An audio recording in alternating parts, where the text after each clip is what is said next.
Welcome back, mystery lovers. Today's case is going to keep you on the edge of your seat. The case of Jennifer Corbin. Jennifer Corbin, a 33-year-old woman, was married to Barton Corbin, a well-known 40-year-old dentist in Beaufort, Georgia. They have been together for 7 years and live in a beautiful house in an upscale neighborhood. They had 2 sons, Dylan and Dalton, aged 5 and 7. From the outside, the Corbins appeared to have an ideal life, a large house, happy family photos, and a stable family dynamic. Barton was regarded as a model father, while Jennifer was deeply devoted to motherhood. Despite their outward appearances, tensions between Jennifer and Barton had been growing. Jennifer, who had been a free-spirited woman in her younger years, transformed into a dedicated wife and mother after getting married and having her first child. She was known for her warm personality and her ease in building relationships with people from all backgrounds and age groups. Her sociable nature led her to volunteer at her church, where she worked in the Sunday school program for children. When Jennifer and Barton first met, her family warmly welcomed him, quickly treating him as one of their own. He often joined them on trips and spent most weekends with them. Barton was seen as intelligent and charismatic, easily winning over those around him. However, over time, the marriage began to falter. Jennifer eventually realized that continuing the relationship was no longer possible. Despite her repeated efforts to repair the marriage, she came to terms with its failure and began preparing for a divorce. Everything changed for the Corbin family on the morning of December 4, 2004. Their eldest son, Dalton, woke up to find the house unusually quiet. His mother usually rose earlier than everyone else, and his father, Barton, would already be preparing for work. But that morning, an eerie silence filled the home. Neither of his parents was anywhere to be found. Concerned, Dalton repeatedly called out to them, but there was no response. Finally, he entered his parents' bedroom and was horrified to find his mother lifeless. Horrified by the scene, Dalton, still wearing his pajamas, rushed to their neighbors for help, too distressed to even change his clothes. The neighbors quickly entered the house and confirmed that his mother, Jennifer, had passed away. Without wasting any time, they called emergency services at 11 a.m. When relatives were notified of the tragic news, they were in utter disbelief. Nobody could have ever imagined such a terrible incident, especially since Jennifer had always been viewed as a strong and devoted mother. By the time family members arrived at Jennifer's house, law enforcement officers were already on the scene conducting their investigation. Her sister Heather went to the neighbor's home to comfort and care for Dalton and Dylan. Meanwhile, Dalton was inconsolable, crying uncontrollably. The traumatic experience left a deep psychological scar on him, and he struggled for a long time to cope with the horrifying memory of what he had witnessed. Jennifer's body was found in the bedroom of her house. She was wearing a nightgown and lying on her side. A weapon was discovered under the sheet next to her, with her hand resting nearby. Divorce papers were also found under the sheet. On the nightstand, there was an open bottle of wine. Jennifer had been going through an incredibly difficult time. Her husband had filed for divorce, sought custody of their children, planned to take the case to the Supreme Court to claim their property, and even demanded alimony. At first glance, the scene suggests that Jennifer voluntarily ended her life. The challenges she faced seemed overwhelming, and she had previously expressed frustration at seeing what she had long considered an ideal marriage crumble before her eyes. During this time, Jennifer frequently confided in her loved ones, sharing her fears of potentially losing custody of her children and the difficulties she anticipated during the divorce proceedings.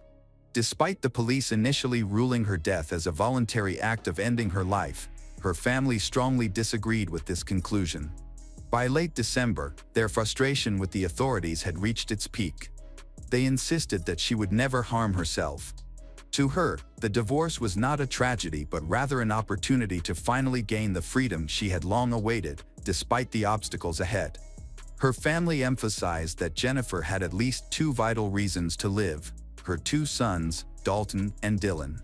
Everyone who knew Jennifer well was convinced she would never harm herself. Even if she had, they believed she would neither have done it at home nor allowed her child to be the one to discover her. It was clear to everyone that someone else must have been involved.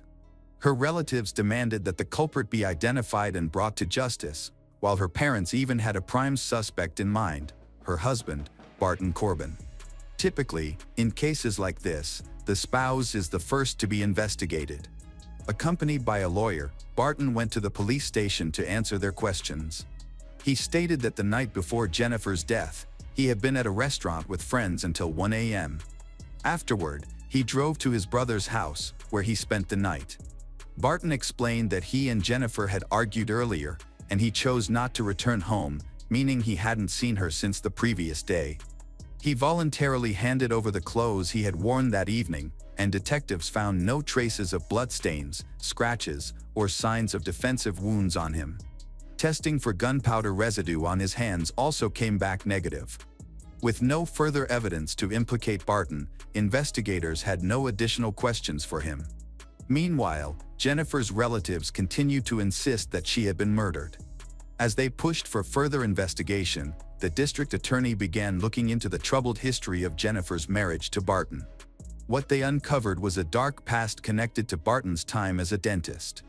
While investigators delved into Barton's background, they discovered that 14 years prior to Jennifer's death, he had been involved in another romantic relationship that ended under similarly suspicious circumstances. During that time, Barton dated a fellow dentistry classmate named Dolly Hearn, a bright, cheerful, and beautiful young woman. Interestingly, Jennifer's family had never heard of Dolly until the investigation began. But what had happened to Dolly? According to Dolly's sister, she met Barton in their third year at Georgia Medical College, where they were both studying dentistry and living on campus. Initially, the relationship seemed fine, but over time it grew strained and became increasingly aggressive. Witnesses recalled that as the relationship deteriorated, Barton became overly jealous and verbally abusive. Dolly eventually decided to end the relationship. However, following the breakup, her life took a troubling turn. A series of strange and unsettling incidents began occurring, leading Dolly to consider contacting the police. Her apartment was broken into, the windows of her car were smashed, paint was poured into her gas tank, and a parcel was stolen from her mailbox. Later, an essential coursework file containing a patient list from a dental clinic mysteriously disappeared. One particularly concerning incident involved someone breaking into Dolly's apartment and swapping her contact lens solution with hairspray. The most concerning incident, however, was the disappearance of her cat, which was never found. At first, Dolly dismissed these occurrences as mere bad luck, a rough patch in her life. But as the incidents mounted, she began to recognize a pattern.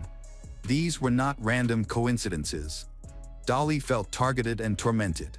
She confided in friends and family, convinced that her ex-boyfriend Barton, who had been struggling to cope with their breakup and behaving aggressively, was responsible. Determined to catch Barton in the act, Dolly attempted to secretly record a conversation with him, hoping he would confess to his actions. However, Barton grew suspicious and abruptly ended the conversation. After that meeting, the unsettling incidents in Dolly's life began to taper off.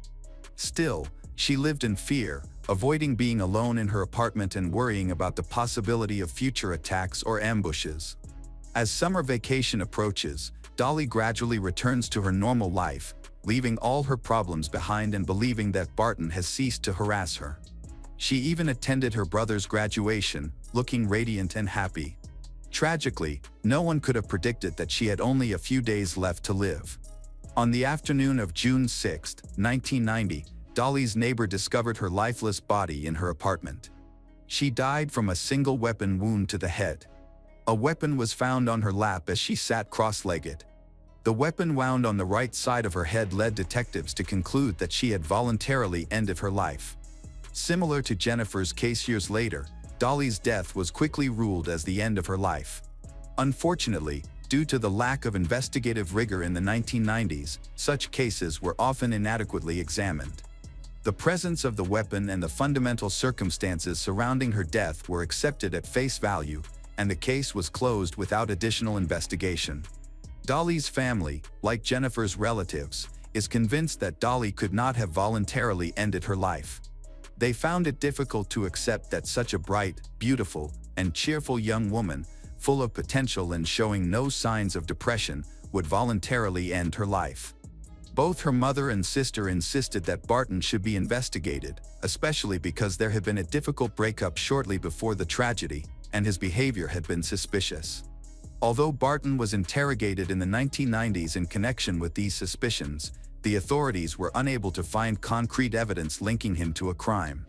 Barton denied any involvement, and the investigation was eventually dropped, concluding that Dolly had voluntarily ended her life. Nonetheless, the case was never officially closed, thanks to Dolly's family's determination to seek justice. Her relatives tirelessly urged law enforcement to fully resolve the case. Even independent experts hired by the family concluded that Dolly's death was likely a voluntary act to end her life. Her mother, however, refused to believe that there was any good reason for her daughter to do so. Her mother maintained that Dolly had lived in fear of Barton during her final months and held him solely responsible for her death. Barton was described by his peers as intelligent and highly perceptive. His mind and ability to manipulate others often complicated matters. However, not everyone was deceived by him. For instance, one of Dolly's classmates believed her fears about Barton and repeatedly urged her to take precautions. Following this advice, Dolly decided to purchase a weapon for self-defense. Despite her financial difficulties, her father came to her aid, lending her a weapon and warning her that if she did not confront Barton, her life would be in danger. Tragically, his warning proved true. However, there was no evidence to implicate Barton in Dolly's death. Her case remained unsolved for 14 years, until the death of Jennifer. The circumstances of Jennifer's death, including the weapon used and the staged nature of the scene, bore striking similarities to Dolly's case. Upon further investigation, authorities reopened Dolly's case and re-examined both incidents. They had no substance abuse, no criminal activity or negative influences, and no apparent reason for them to voluntarily end their lives. The only connection between them was Barton. The case files were retrieved from archives, allowing investigators to revisit the materials with a fresh perspective and advanced forensic techniques. Crime scene photos from 1990 were handed over to a blood spatter expert, who enlarged the images and identified 3 distinct marks that suggested the body had been moved after the attack. This raises doubts because it is very rare for a woman to die from self-inflicted injuries to the back of the head, an unusual method that requires an arm position which is difficult to achieve naturally. Furthermore, neither case included a suicide note. Would Jennifer truly have voluntarily ended her life without leaving a goodbye note for her children behind? The circumstances increasingly appeared staged. Investigators then initiated wiretapping of Barton's phone. When a friend called Barton and informed him that the investigation into Dolly's case had been reopened, he reacted angrily by calling his ex-girlfriend and making an abusive phone call. According to those who knew him, his disrespect for women was not uncommon. At the same time, he was always skillful at concealing his true behavior and attitude. Thanks to wiretapping, the authorities were finally able to uncover the truth about his real character. Jennifer's relatives, upon learning about Dolly's case, felt compelled to meet her family. They discovered many similarities, particularly a shared goal of holding Barton accountable and ensuring his imprisonment. What shocked Jennifer's family the most was that Barton had never mentioned the tragic story of Dolly. 6 years after that incident, he went on to marry Jennifer. Had Jennifer known about these unsettling details, she would never have pursued a relationship with him. Both families were stunned and questioned why the authorities had overlooked these connections for so long. Even 7-year-old Dalton, who found his mother's body, told detectives during their first conversation that he believed his father was responsible for her death. Those who knew Barton were well aware of his explosive temper. Jennifer's family recalled that, for years, he frequently had angry outbursts, often directed at her or their sons. Toward the end of their time together, arguments became a daily occurrence. Shortly before her death, Jennifer confided in her mother that she no longer loved Barton and was staying in the marriage solely for the sake of their children. However, she has recently realized that Barton's presence was not benefiting their children. According to her family, the turning point occurred on Thanksgiving in 2004. During the holiday, Barton suddenly declared that they needed to leave. Not wanting to provoke an argument, Jennifer gathered their sons and left with him. That evening, she called her sister and revealed that Barton had attacked her in the car, in front of their sons. The following Monday, Barton filed for divorce. He demanded ownership of the house, custody of the children, and alimony. 2 days later, Jennifer caught him going through her purse.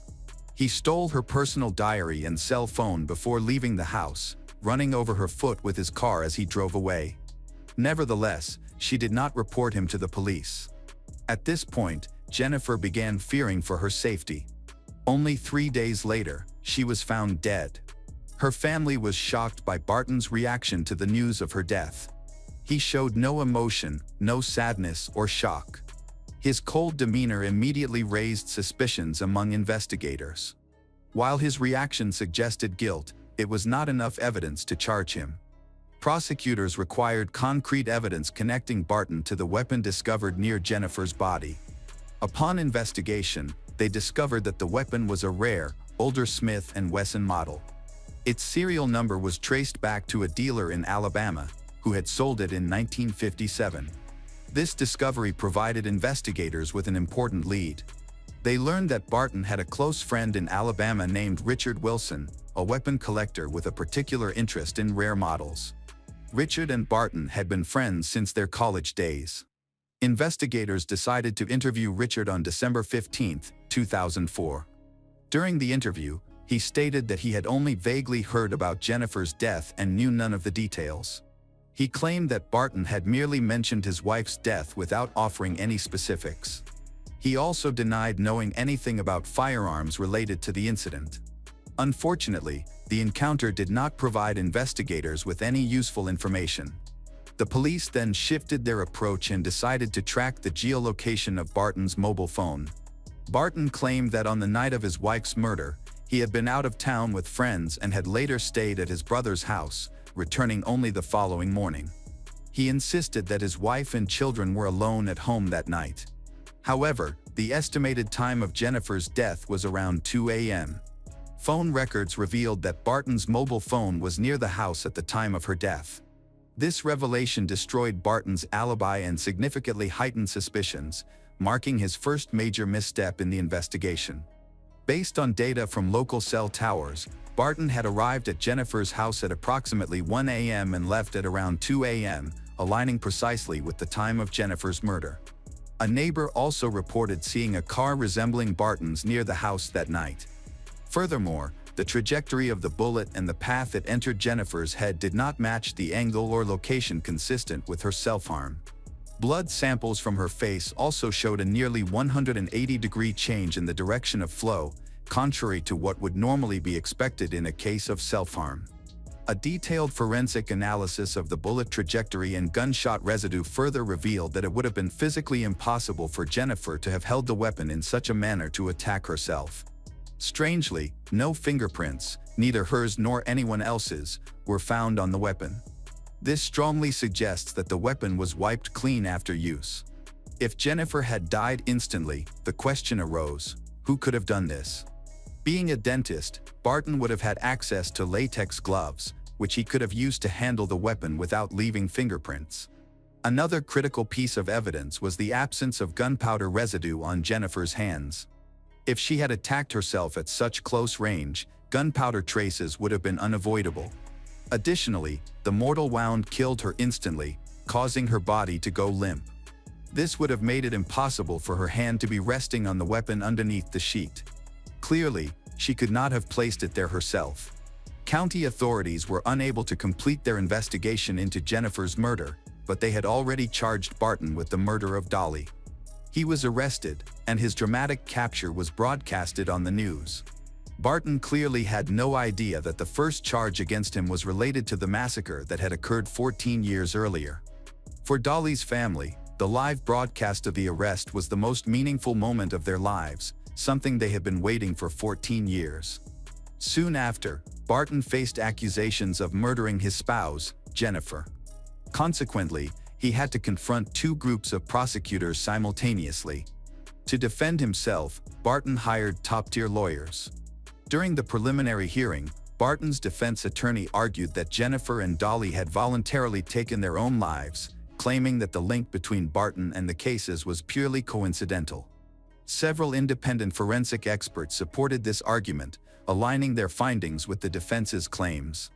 Additionally, the defense insinuated that renewed interest in Jennifer's case had reignited suspicions about Dolly's death, accusing investigators of drawing superficial and unfounded conclusions in both cases. The prosecution, however, highlighted the improbability that two women, Jennifer and Dolly, both romantically involved with the same man, would die in similarly tragic circumstances as mere coincidence. While the prosecutor's office presented strong evidence, the defense skillfully challenged these claims. For example, they argued that the blow during the Thanksgiving altercation was not an act of domestic violence but an unintentional slip, a point that could weaken the prosecution's case. As for the absence of fingerprints on the weapon used in Jennifer's murder, the defense explained that the textured surface of the handle made it difficult to produce clear prints, a claim supported by some forensic experts. In the Supreme Court, the defense aimed to counter the prosecution's arguments by highlighting procedural errors in the investigation and methodically addressing each point. They proposed alternative explanations, such as the possibility that gunpowder particles were trapped in Jennifer's hair, which could account for the absence of traces on her hands. The defense meticulously analyzed inconsistencies in the prosecutor's narrative, including presenting a plausible angle of bullet entry and demonstrating a method of holding the weapon that Jennifer could have executed herself. Barton's phone was detected near Jennifer's house around 2 a.m., but the defense argued that this was insignificant due to the unknown exact time of her death. This argument gained traction as her body temperature suggested that she might have died much later. One expert estimated her death occurred around 6 or 7 a.m., a time when Barton was confirmed to have been elsewhere. The defense also emphasized that Jennifer had strong motives to end her life due to her tumultuous personal circumstances, including a divorce, a collapsing family situation, the risk of losing both her home and custody of her children, and the possibility of having to pay alimony to her husband. Further complicating the situation was Jennifer's online relationship with a man named Chris, which had been ongoing for some time. This relationship caused her to worry about her emotional stability, which negatively affected her public image. Barton's chances of winning the custody battle seemed stronger in light of this revelation. Jennifer's family feared that the defense would use her online relationship to tarnish her reputation during the hearings. However, they understood her actions, as she had been seeking comfort and emotional connection after spending years in a relationship with Barton, whom she no longer loved.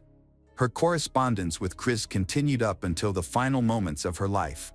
The police eventually discovered the true identity of Jennifer's online correspondent, a woman named Anita, from Missouri, a mother of 2 children who had simply been searching for a pen pal.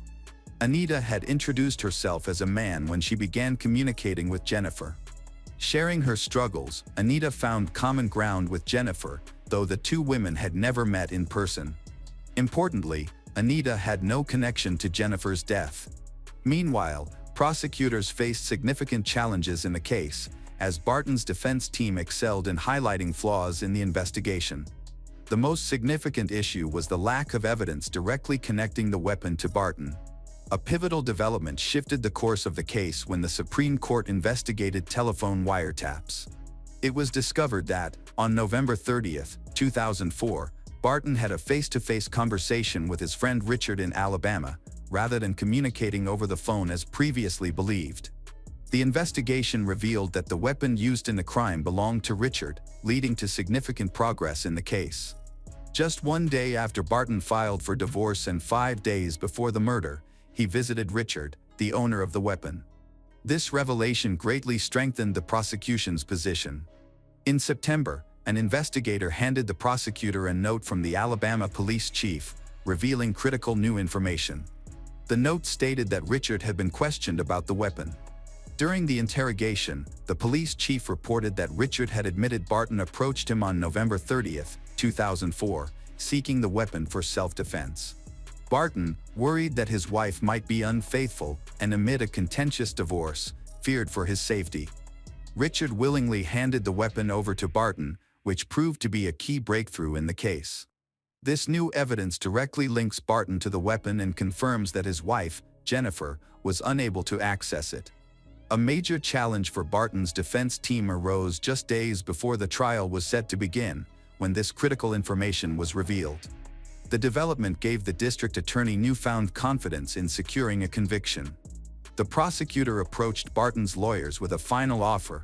If Barton confessed to the murders, he could avoid capital punishment and instead face life imprisonment with the possibility of parole. This was an important consideration, as both Dolly's and Jennifer's cases carried the potential for the death penalty.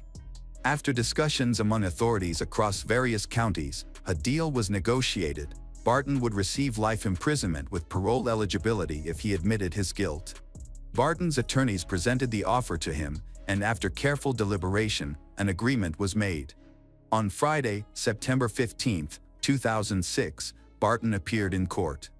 Instead of mounting a defense for acquittal or fighting the possibility of capital punishment, Barton surprised everyone by confessing to the crimes.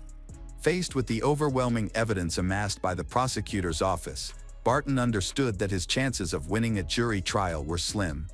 He made the choice to confess, likely motivated by the desire to avoid the risk of execution and to secure a chance at life in prison.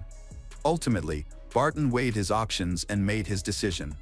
His confession was a shocking revelation for Dolly's family, who had long since lost hope of receiving such news. Despite their initial disbelief, it became widely believed that Barton was responsible for the deaths of Jennifer and Dolly. The defense argued that Barton's actions were driven by a desire to spare his children the pain of losing another loved one. However, many viewed this assertion as hypocritical and unconvincing. In reality, Barton seemed primarily concerned with saving himself from a lethal injection. Jennifer's two sons, Dalton and Dylan Corbin, were placed in the care of Jennifer's sister, Heather. Their father was sentenced to life in prison, and all contact with him was permanently severed. Hi everyone, thanks for returning. Let's unravel another perplexing mystery. The case of the Rahman family. Jean-Claude Rahman was born on February 11, 1954, in Lille, France, and grew up in Clairvaux in the Jura region.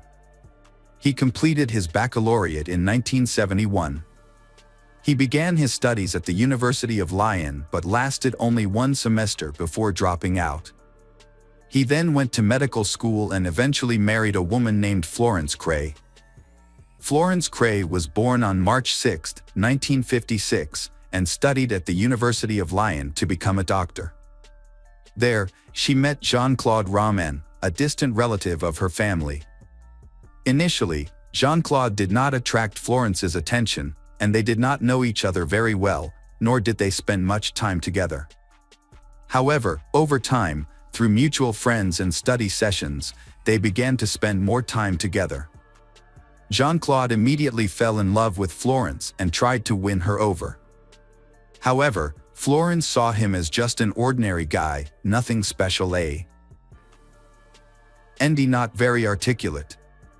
She had envisioned herself marrying a typical doctor, smart, attractive, and charming. After failing her second exam, she switched from medicine to pharmacy. Together with Jean-Claude, they continued to support each other in their studies and exams until they graduated in the next decade. In 1980, Florence and Jean-Claude Rahman got married. 6 years later, they had their first child, Caroline. 2 years after Caroline was born, their son, Antoine, was born. Florence lived a normal life as a wife and mother. She worked in local pharmacies to support her family, while her husband, Jean-Claude, worked at the World Health Organization in Geneva, a short distance from their home in France. After Christmas 1992, Florence went out and traveled around France for a few days. During that time, their children, Caroline and Antoine, were at school, while Jean-Claude was working in Geneva. Jean-Claude Rahman kept his work life private, sharing very little information with his family and friends. Florence believed that her husband was involved in important and respected medical research. He maintained a clear boundary between his work and personal life, to the point that Florence could never call his office phone, as Jean-Claude insisted on not being disturbed during work hours. If Florence needed to contact him urgently, she could send him a text message, and he would call her back as soon as possible. Friends often asked about Jean-Claude's role at the Who, wanting to know exactly what he did there. Florence usually dodged the question by giggling and admitting that she was not sure either. Sometimes, she joked that maybe one day she would find out her husband was a secret agent. Every year at Christmas, the Who holds an office Christmas tree decoration event, allowing employees to bring their families to participate. In Christmas 1992, Florence learned about the event, but her husband never mentioned it to her. Florence felt anxious and insecure about T. He situation. From an acquaintance revealing that her husband was not listed in the Who directory to discovering that her family was not mentioned at his workplace after more than a decade of service, these things may have affected Florence's mental state. The extent to which these revelations impacted Florence remains unclear, as it is not known whether she confronted her husband about the matter. According to Florence's brother, who went on holiday with the family, Florence appeared to fall into a deep depression during those days. During this time, family conversations became only speculative. As the new year of 1993 approached, Florence and Jean-Claude Roman went shopping together a few days later, and Florence insisted that Jean-Claude buy a new suit, which she eventually convinced him to do. On that same day, after leaving from his wife, Jean-Claude went to a pharmacy and placed an order for January 9th. On the evening of January 5th, he withdrew 2,000 francs from two different ATMs. Before heading to a gun store, Jean-Claude gave 500 francs to a homeless person he met. After leaving the store, he took several items with him, including a pepper spray canister, a box of bullets, a silencer for a .22 caliber rifle, and a stun gun. The night passed peacefully upon his return home. On January 11th, at 4 a.m., an emergency call was made to the fire department, reporting that a fire was raging in the house. In the early hours of the morning, garbage collectors discovered the house on fire and quickly alerted the fire brigade. As the firefighters arrived and began extinguishing the flames, they noticed movement in an upstairs bedroom window, suggesting that someone inside needed help. Paramedics were called, and Jean-Claude Roman, who had been trapped in his residence, was rescued. When he was brought out, he appeared to be in a state of shock and unresponsive to the paramedics. Jean-Claude was then taken to the hospital, where he eventually fell into a coma. Within a short time, the fire was extinguished, allowing the fire brigade to enter. Jean-Claude's family friend Dr. Luc Ladmiral was called to the scene and witnessed the horrific sight as stretchers carried the charred bodies of Antoine, Caroline, and Florence away from the scene. When a fire causes death in a family, the police conduct an investigation to clarify the details of the incident. This process aims to provide closure to the grieving families and eliminate the possibility of any criminal activity. Consequently, after the tragic fire, law enforcement agencies launched an investigation due to the significant loss suffered by the family of a prominent doctor. During the autopsy of Florence's body, the medical team discovered evidence of blunt force trauma to the back of the skull. This raised suspicion and curiosity, especially after it was determined that Florence's death was caused by blunt force trauma rather than by the fire. The autopsy results of the children revealed another heart-wrenching truth. Contrary to initial assumptions, Caroline and Antoine did not die in the fire, rather, they had died earlier from gunshot wounds. This suggests that events occurred before the house burned down. Following the suspicious circumstances surrounding the deaths of Florence and her children, law enforcement launched an investigation. However, with Jean-Claude Roman in a coma and unable to provide any information, investigators faced challenges pursuing alternative leads, leaving the Rome home as the crime scene. Officials contacted the victim's family, acquaintances, and neighbors to gather more information about the events surrounding the case. Dr. Luke Ladmiral, who witnessed the victims being taken away from the scene, was also contacted as part of the investigation. Amidst the uncertainty, Luke struggles to make sense of the situation. When questioned by investigators about family enemies, Luke is unable to identify anyone. However, he is summoned for questioning a few days later. Luke finds himself under police investigation regarding his family's connections and recent events that may have caused the fire. Despite extensive questioning, the conclusion remains the same: the family has a good reputation, and no significant incidents occurred prior to the tragedy. Then attention turns to Jean-Claude, who reveals a shocking piece of information. He has never been employed by the World Health Organization, nor has he ever lectured at the University of Dijon. In fact, he is not a qualified doctor, let alone employed in any medical capacity. Luke is initially skeptical, but as he recalls their shared school experience, his suspicions grow. This leads to a startling realization. He tells the authorities about an incident that occurred during his sophomore year when he noticed Jean-Claude absent from an exam. The change in Jean-Claude's usual behavior worries Luke. When he visits Jean-Claude at home, he observes signs of poor health, including clammy skin, a pale complexion, and dark circles under his eyes. Jean-Claude claims he is being treated for lymphoma, a manageable form of cancer, but the condition is exacerbated by stress related to the exam. At Jean-Claude's request, Luke pledges to keep this information confidential, especially from Florence. Investigators determine that Luke has no further details. They therefore wait for the results of the forensic examination of the burnt house, hoping to gather more information for the investigation. Investigators note unusual details in the house. They find that all the doors are locked from the inside, indicating that no one had illegally entered. Initially, the hypothesis of an accidental fire is put forward, but this changes when the condition of the bodies is revealed. The new findings point to a more sinister scenario, necessitating an interview with Jean-Claude. While he remains unconscious for weeks, the authorities focus on him as the main suspect, initiating a full investigation. Although Jean-Claude does not have a medical degree, his long studies at the university raise suspicions. When the educational institution is contacted, they confirm that he had been studying for 12 years.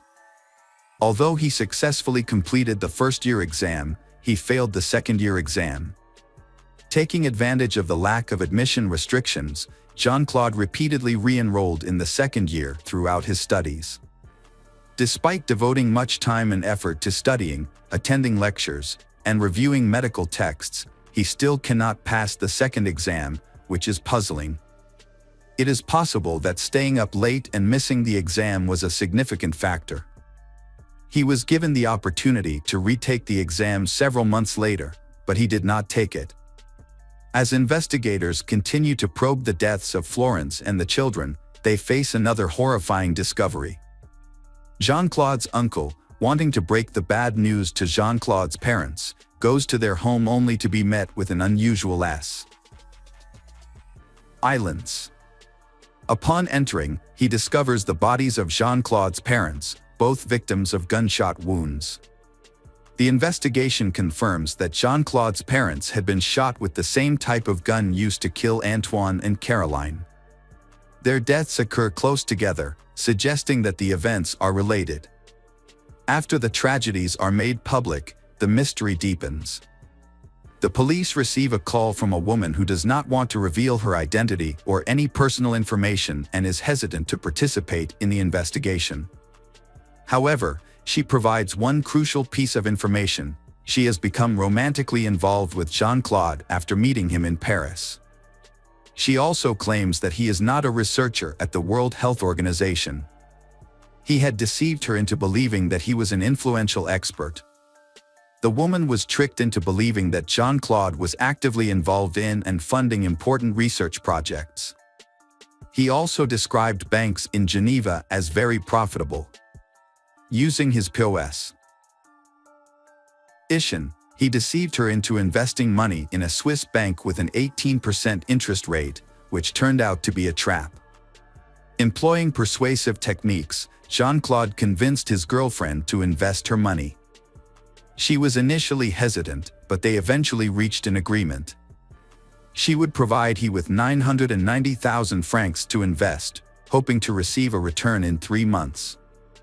As the payment deadline approached in early January, the woman reminded Jean-Claude of their agreement, stressing that she needed the money to support herself and her family. After some negotiation, they arranged to meet for dinner. He invited her to dinner with a prominent political figure, intending to generate interest and hopefully recover her investment. On the agreed date, he picked her up in Paris to begin the trip they had been anticipating. As night fell, Jean-Claude and the woman got lost. Suddenly, he stopped the car and attacked her inside. He used tear gas, stun guns, and cables against her. However, she fought fiercely for her life and managed to escape from the car. He chased her but agreed to stop when he begged for mercy. It seemed he realized his plan had failed and pleaded for forgiveness. The excuse he gave the woman was one that had become familiar to investigators. He claimed that his lymphoma was flaring up, causing him to behave erratically and unlike himself.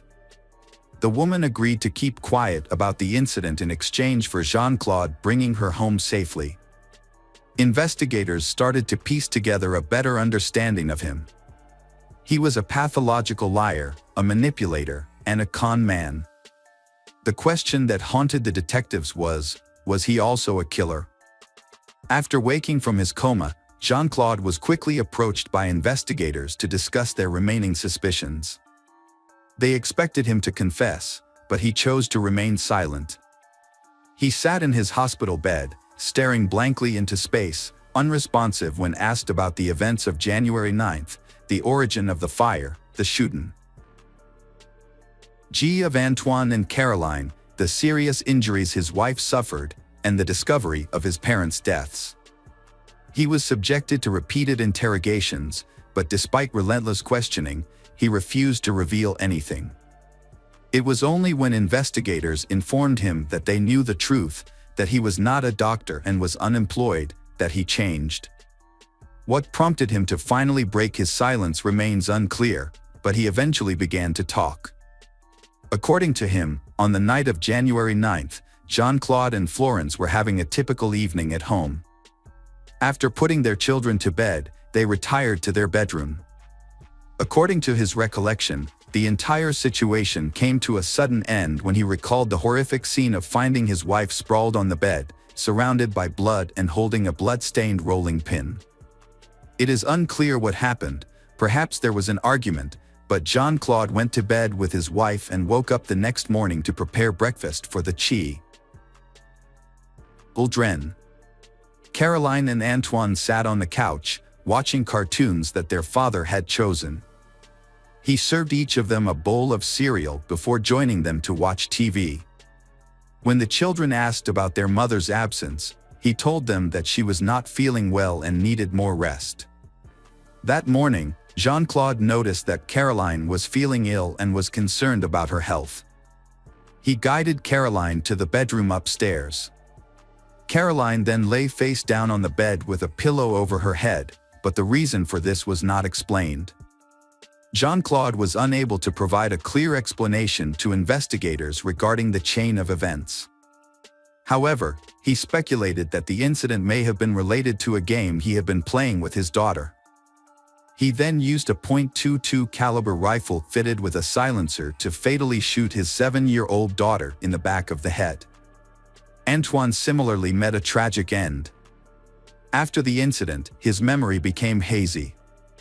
The evidence presented at trial showed that he left home, bought a newspaper, and went about his daily activities, appearing normal to people.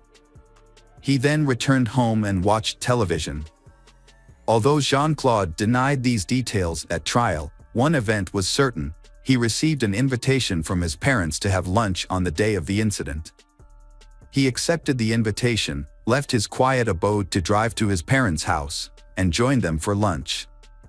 He then tricked his father into going upstairs under the pretext of checking a faulty boiler.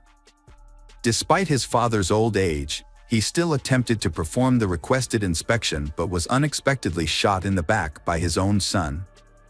When he returned to his mother's place, he did not make up any excuses this time. His mother became the only victim, shot by him when he faced her. The motive behind these actions remains unclear. Before leaving, he also killed the family dog. When asked about this at trial, it was the only time he showed remorse. Overcome with emotion, he broke down in tears and revealed that the dog had been very much loved by his children, bringing back memories of Caroline. At that point, Jean-Claude decided to return home and commit suicide. However, his plan did not go as intended.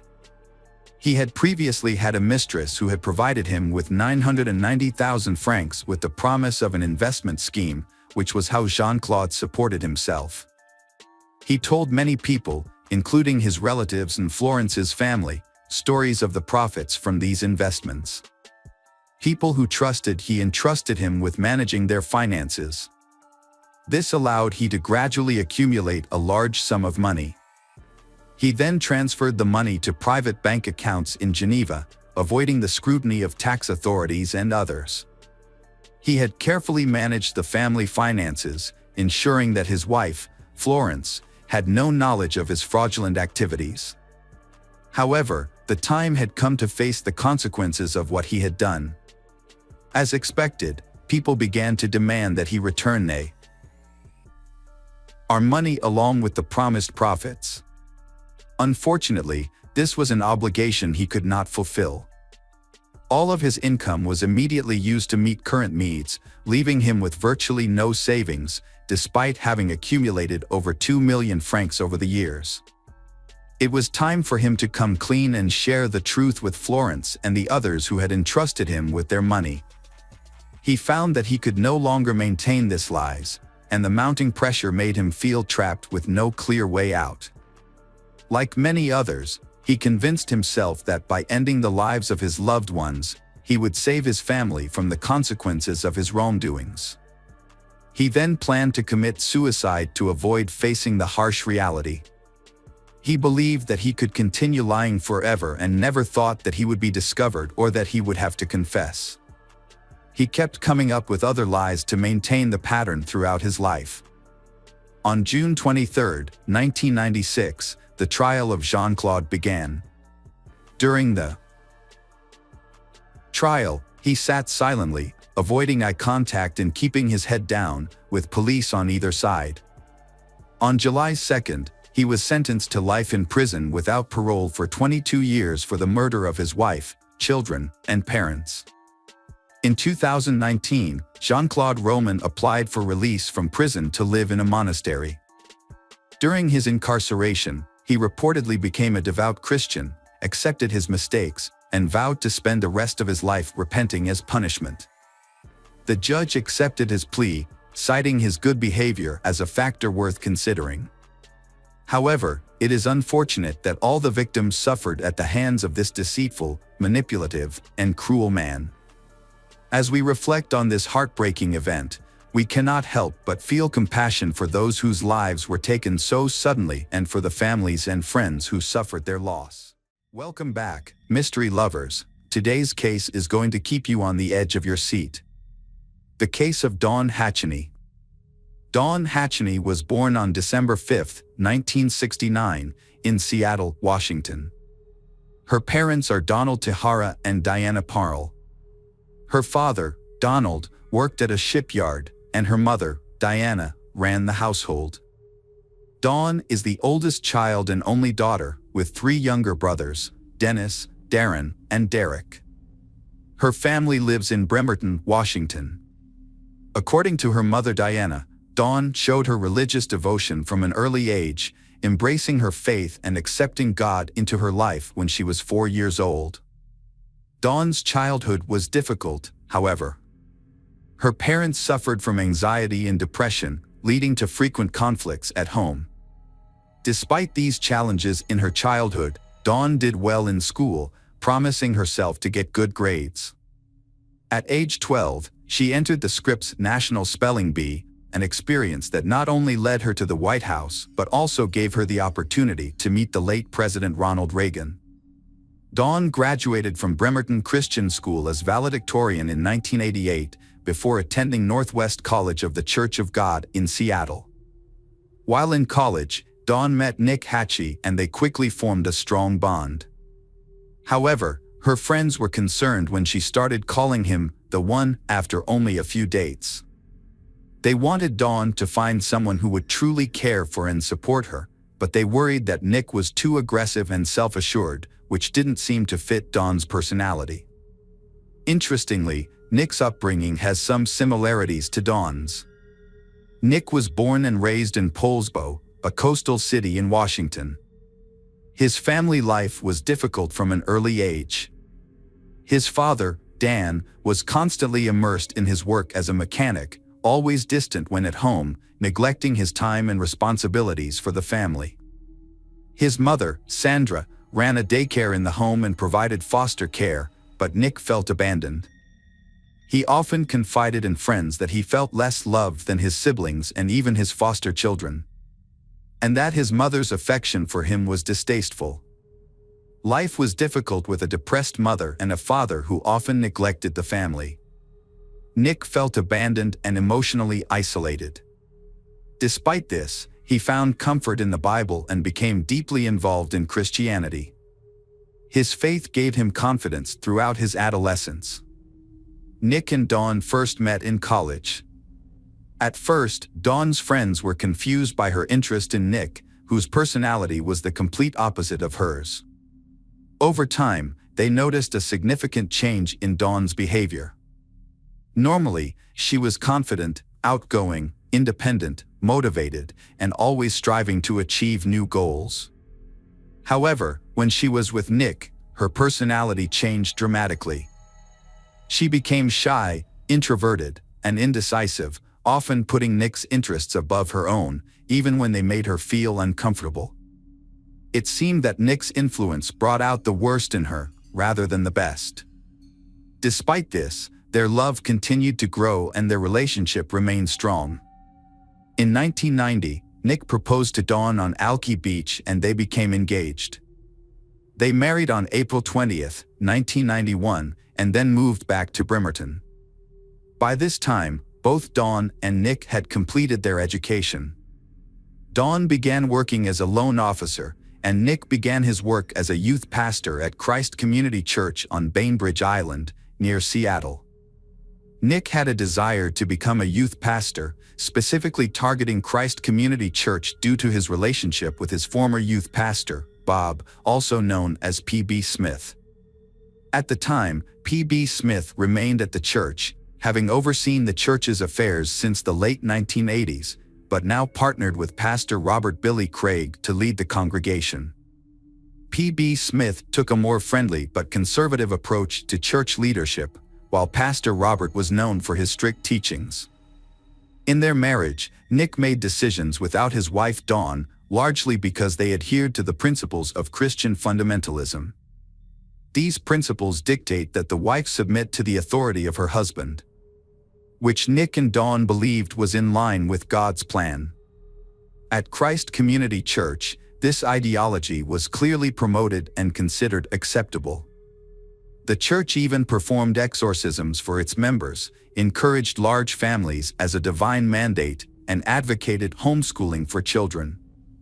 Modesty in women was emphasized and questions about sexuality were taboo. Those who disagreed with these norms risked expulsion from the church, creating a climate of silence among dissenters for fear of expulsion. Dawn and her congregation are mired in what many call a cult, with her husband, Nick, playing a key role in these dangerous activities. Initially, Nick admires P.B. Smith, but he soon becomes dissatisfied with P.B. Smith's laid-back approach and feels he has not learned enough. He turns his admiration to Pastor Robert, who has a more extreme and strict approach. Nick seeks direct advice from Robert, distancing himself from his close relationship with P.B. Smith. In contrast, Pastor Robert sees Nick as an opportunity to advance his own agenda. He wants to remove P.B. Smith from his position as senior pastor and take control of the church. Robert's intentions are not sincere, and he uses Nick to achieve his own goals. Meanwhile, Nick and his wife Dawn are facing challenges in their personal lives. They are constantly moving from house to house, renovating properties to sell.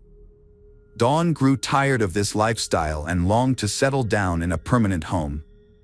By 1997, these issues were causing tension in their relationship. Nick found a house in need of repair in East Bremerton, planning to move in, renovate, and make it their home. However, the purchase, renovation, and home business plunged the couple into debt. Although their relationship seemed perfect, with Dawn seemingly a supportive wife who agreed with Nick's plans, there were underlying issues that were not immediately apparent. At the same time, Nick was getting into more debt by frequently lending money to people in their church. Nick embarked on his ambitious project of establishing a Christian youth camp.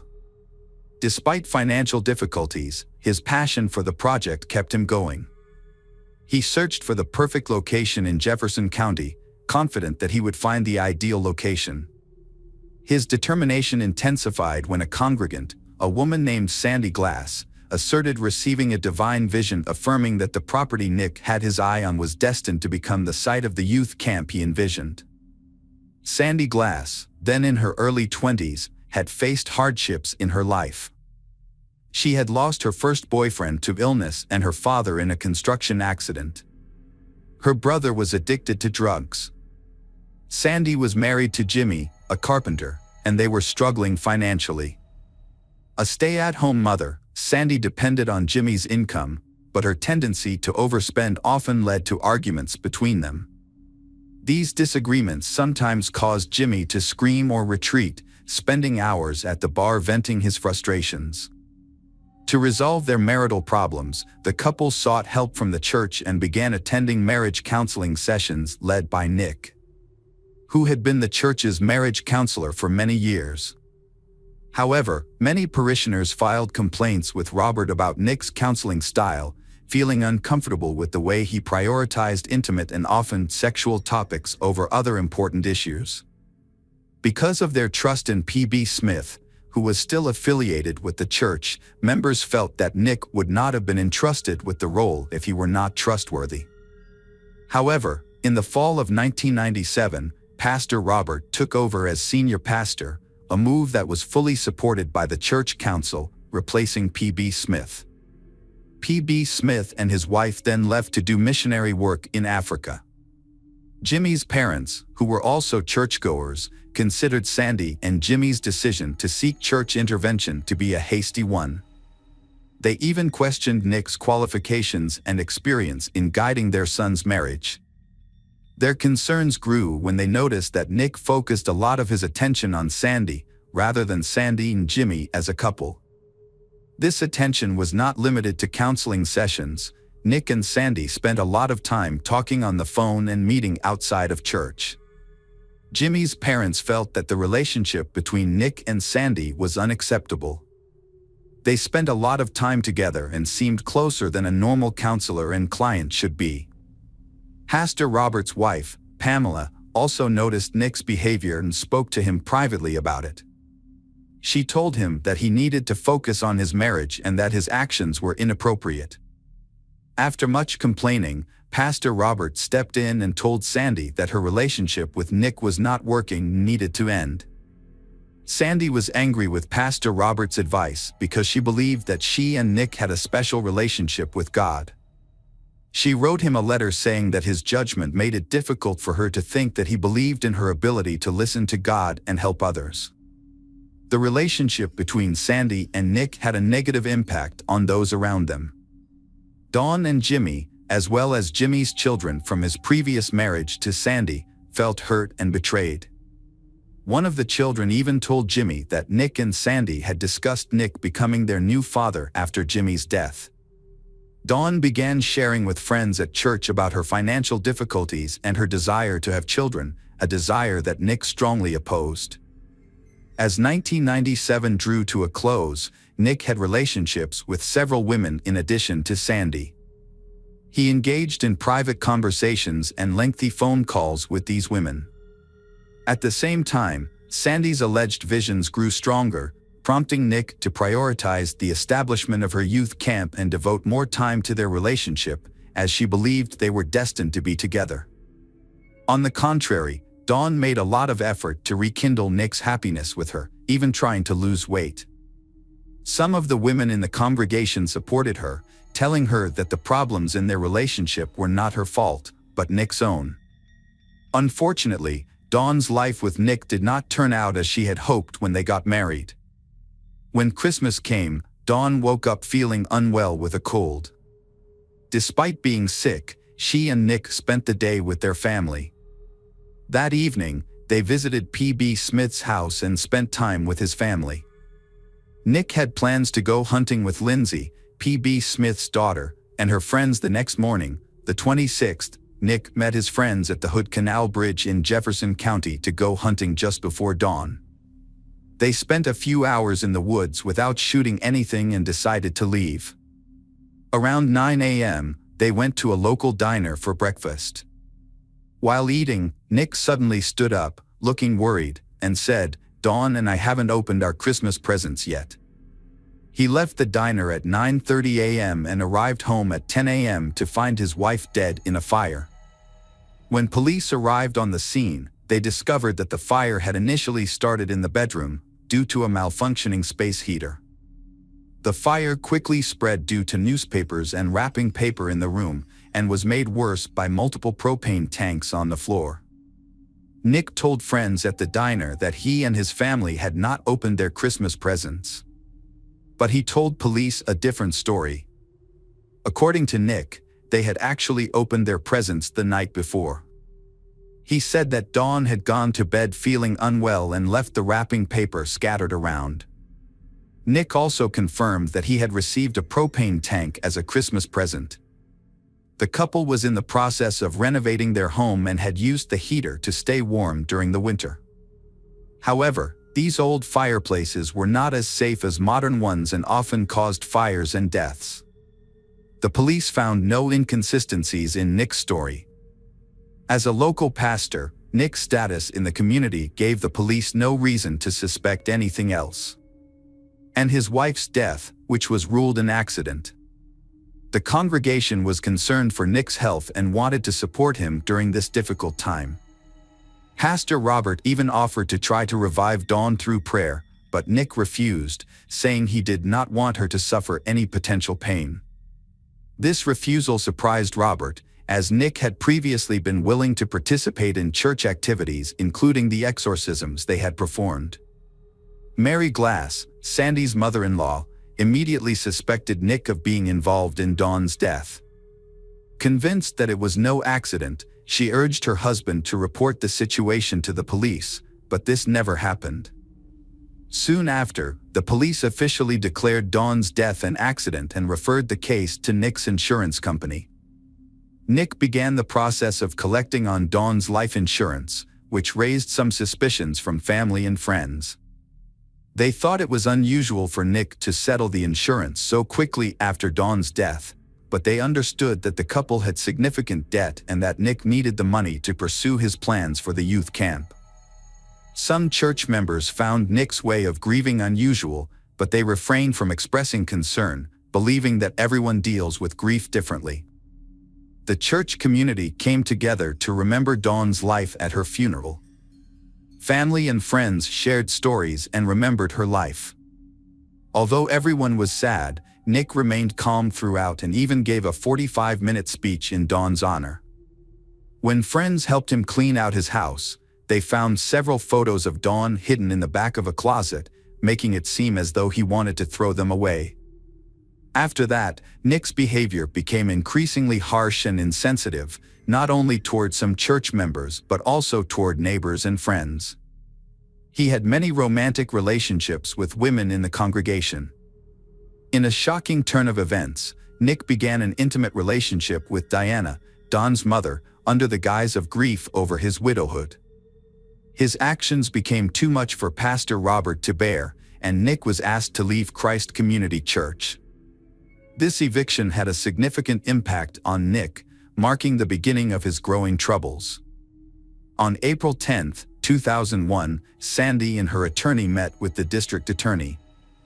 The district attorney offered Sandy immunity in exchange for her testimony about a secret she had kept since December 26, 1997.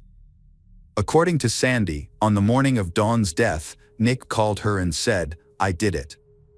However, their conversation was abruptly interrupted by another incoming call on Sandy's phone, leaving Nick waiting to answer the call from someone at the church who had informed him of Dawn's case.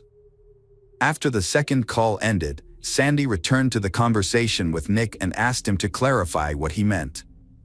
Nick simply repeated, "It's over, it's over." Sandy did not ask for further details about the call for several weeks. Eventually, Sandy confronted Nick, who confessed to giving Dawn an overdose of Benadryl and then suffocating her by placing a plastic bag over her face.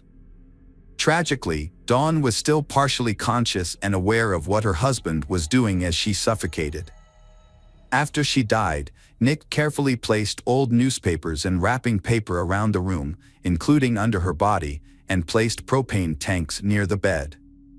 He then turned on the heater to burn and start the fire, in an attempt to destroy any evidence of the crime and make it look like an accident. Dawn's autopsy revealed no soot or carbon monoxide in her lungs or blood. The pathologist who examined Dawn ruled her death an accidental fire. They missed crucial evidence of carbon monoxide binding to red blood cells, suggesting that she had not been breathing during the fire. Despite having 5 times the normal amount of Benadryl in her system, the pathologist concluded that the amount was not enough to cause respiratory failure, arguing that even if Dawn had been drowsy, she would have reacted to the increased temperature. Notably, crime scene photos showed newspapers under Dawn's body, a disturbing detail that was largely overlooked.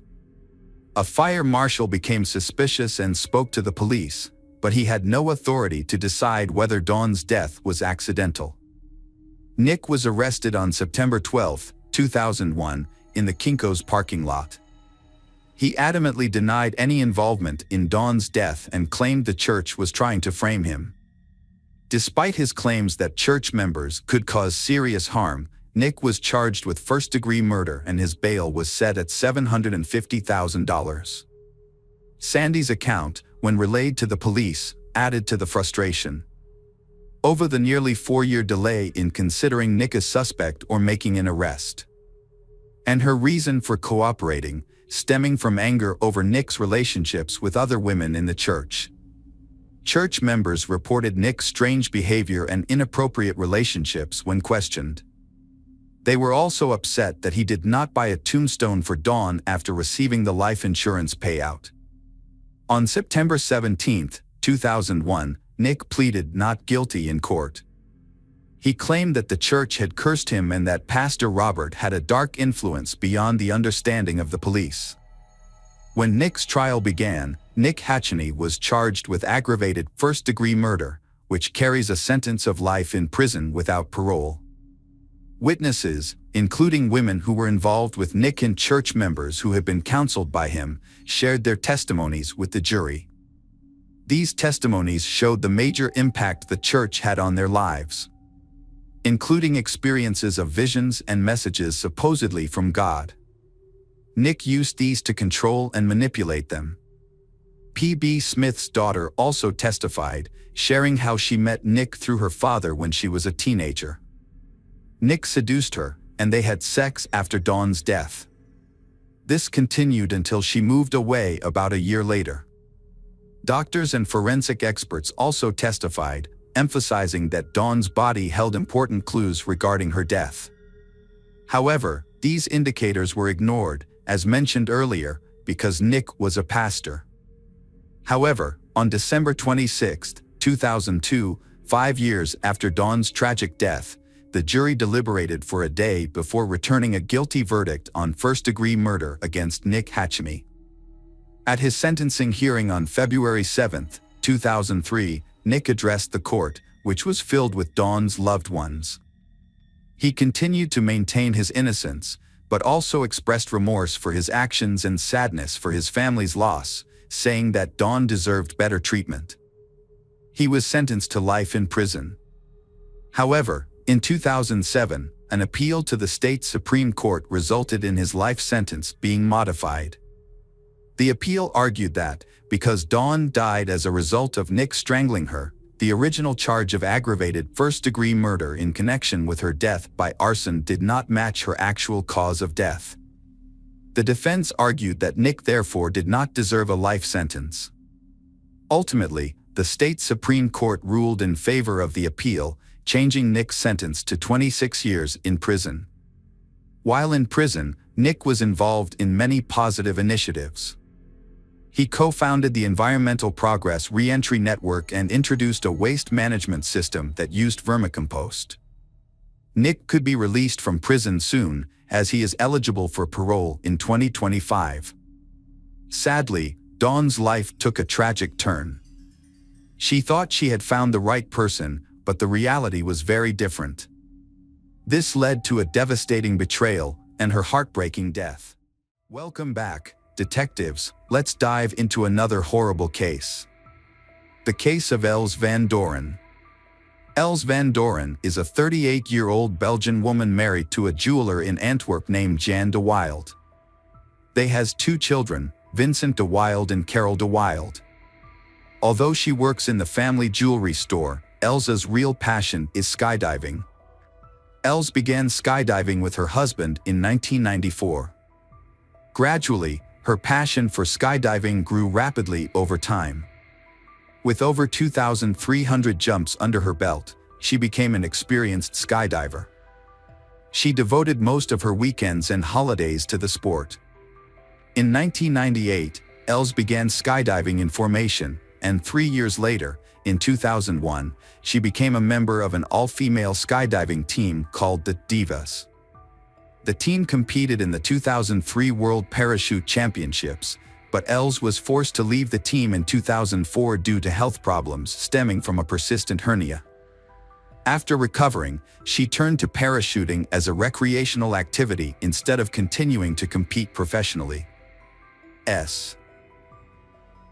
He became a member of the Swartberg Parachute Club, and by 2006, her jump total had exceeded 2,300. In the Parachute Club, she formed a close friendship with a fellow parachutist and schoolteacher, a 26-year-old named Els Klotmans. To differentiate between the two of them within the club, Els van Doren suggested calling Els Klotmans by the nickname Babs. They both learned to parachute under the guidance of Marcel Summers, another club member who knew both women. The trio developed a deep friendship and even became companions on their skydiving adventures. However, over time, Els found herself growing attached to Marcel, despite her husband. Their friendship gradually developed into a romantic relationship. Since her family was accustomed to her being away on weekends for the skydiving club, they did not suspect anything regarding her relationship with Marcel. Indeed, they often went to Marcel's apartment on weekends and stayed together without worries. Unbeknownst to Els and Babs, they not only shared the same name but also loved the same man. Marcel secretly maintained romantic relationships with both women. To keep the two relationships balanced, Marcel created a schedule. He devoted Fridays to Babs and Saturdays to Els. This arrangement initially worked to Marcel's advantage. However, it did not last long due to an unexpected event that occurred one particular weekend. On the evening of Friday, November 10, 2006, Babs went to Marcel's house as she did every week. At that time, she was unaware that Els had planned to surprise Marcel with an unexpected visit that night.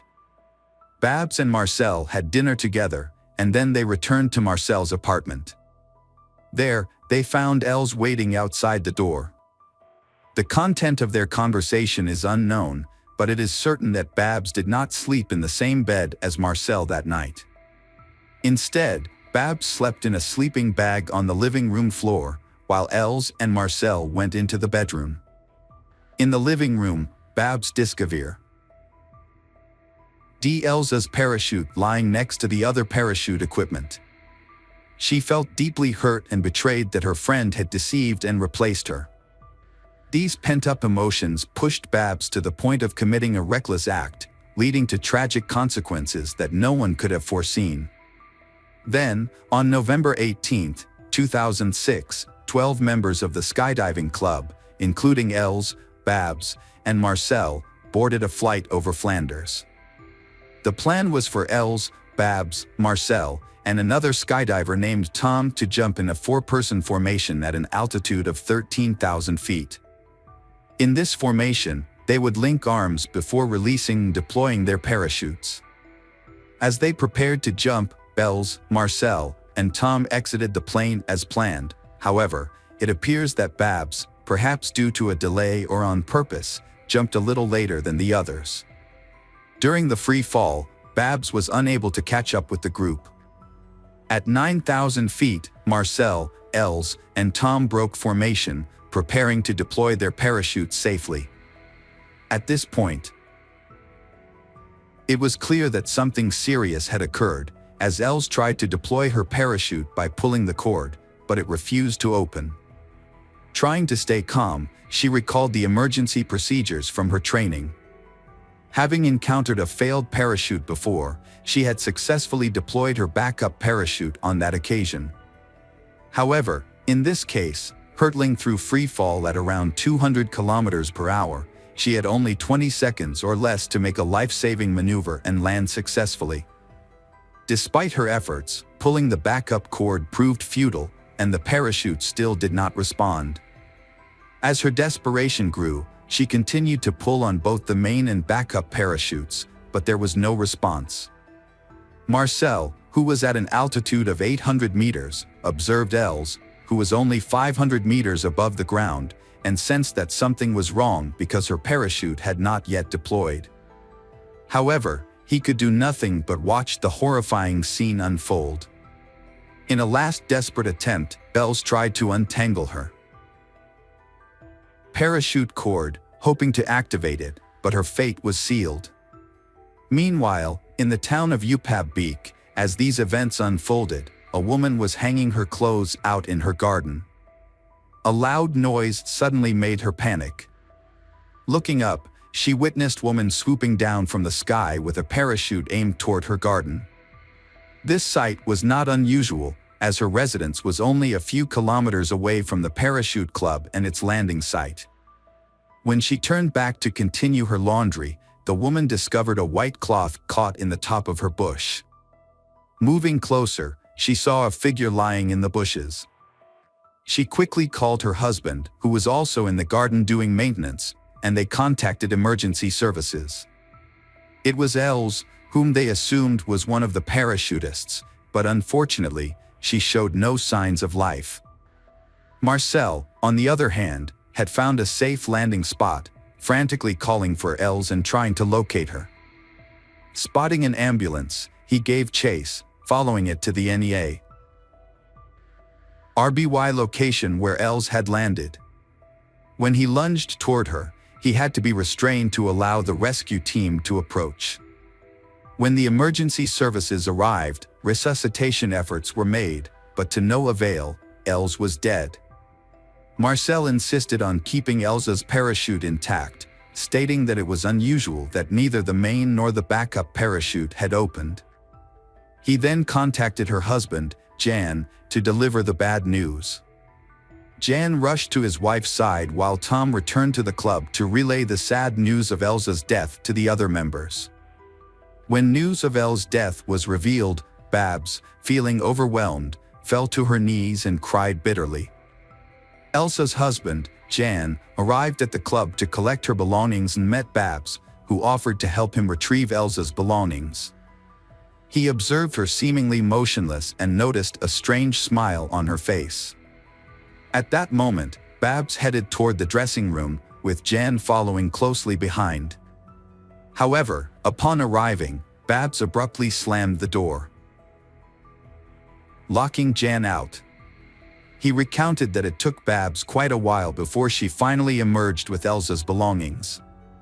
Meanwhile, at the scene of the accident, police recovered Elsa's parachute and helmet, which was equipped with a video camera that recorded her fateful jump. An autopsy conducted to determine her condition but found no traces of alcohol or drugs that could have impaired her functioning. Her death was classified as either homicide or suicide, believed to have been caused by multiple fractures and internal bleeding from the impact of the fall. Elsa's family suspected that she might have been murdered by someone in her paragliding club who knew how parachutes worked. After the police revealed that Els had been having an affair with Marcel Summers for more than 5 years, the family's grief intensified. Jan was particularly hurt when he learned that other club members, some of whom he considered friends, also knew about the relationship. Additionally, Els had provided false info to her club friends, claiming that she was divorced from her husband. Her funeral took place just 1 day before her daughter Carol's 15th birthday. During the solemn ceremony, Carol was moved to share a heartfelt message. She recalled the family's constant advice to her mother to stop parachuting. Through her story, Carol clearly expressed how much her family missed her mother. She ended her speech by acknowledging her mother's desire for privacy and emphasizing that she would not have been happy to give up her hobby.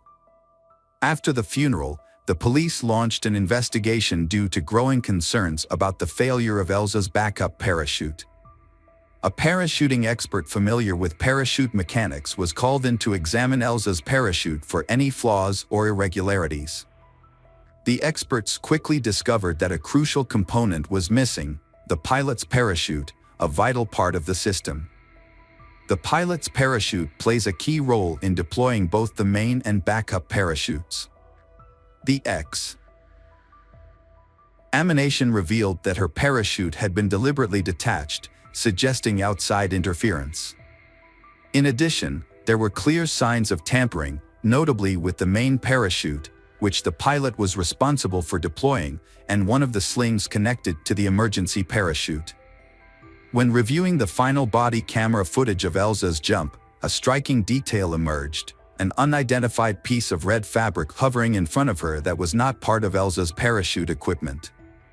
Investigators are having trouble determining the origin of the red object, so they asked residents of UPAB to thoroughly check their gardens and the surrounding area. If they find the object, investigators advise them to handle it with care, as it may contain DNA from the person who sabotaged Elsa's parachute.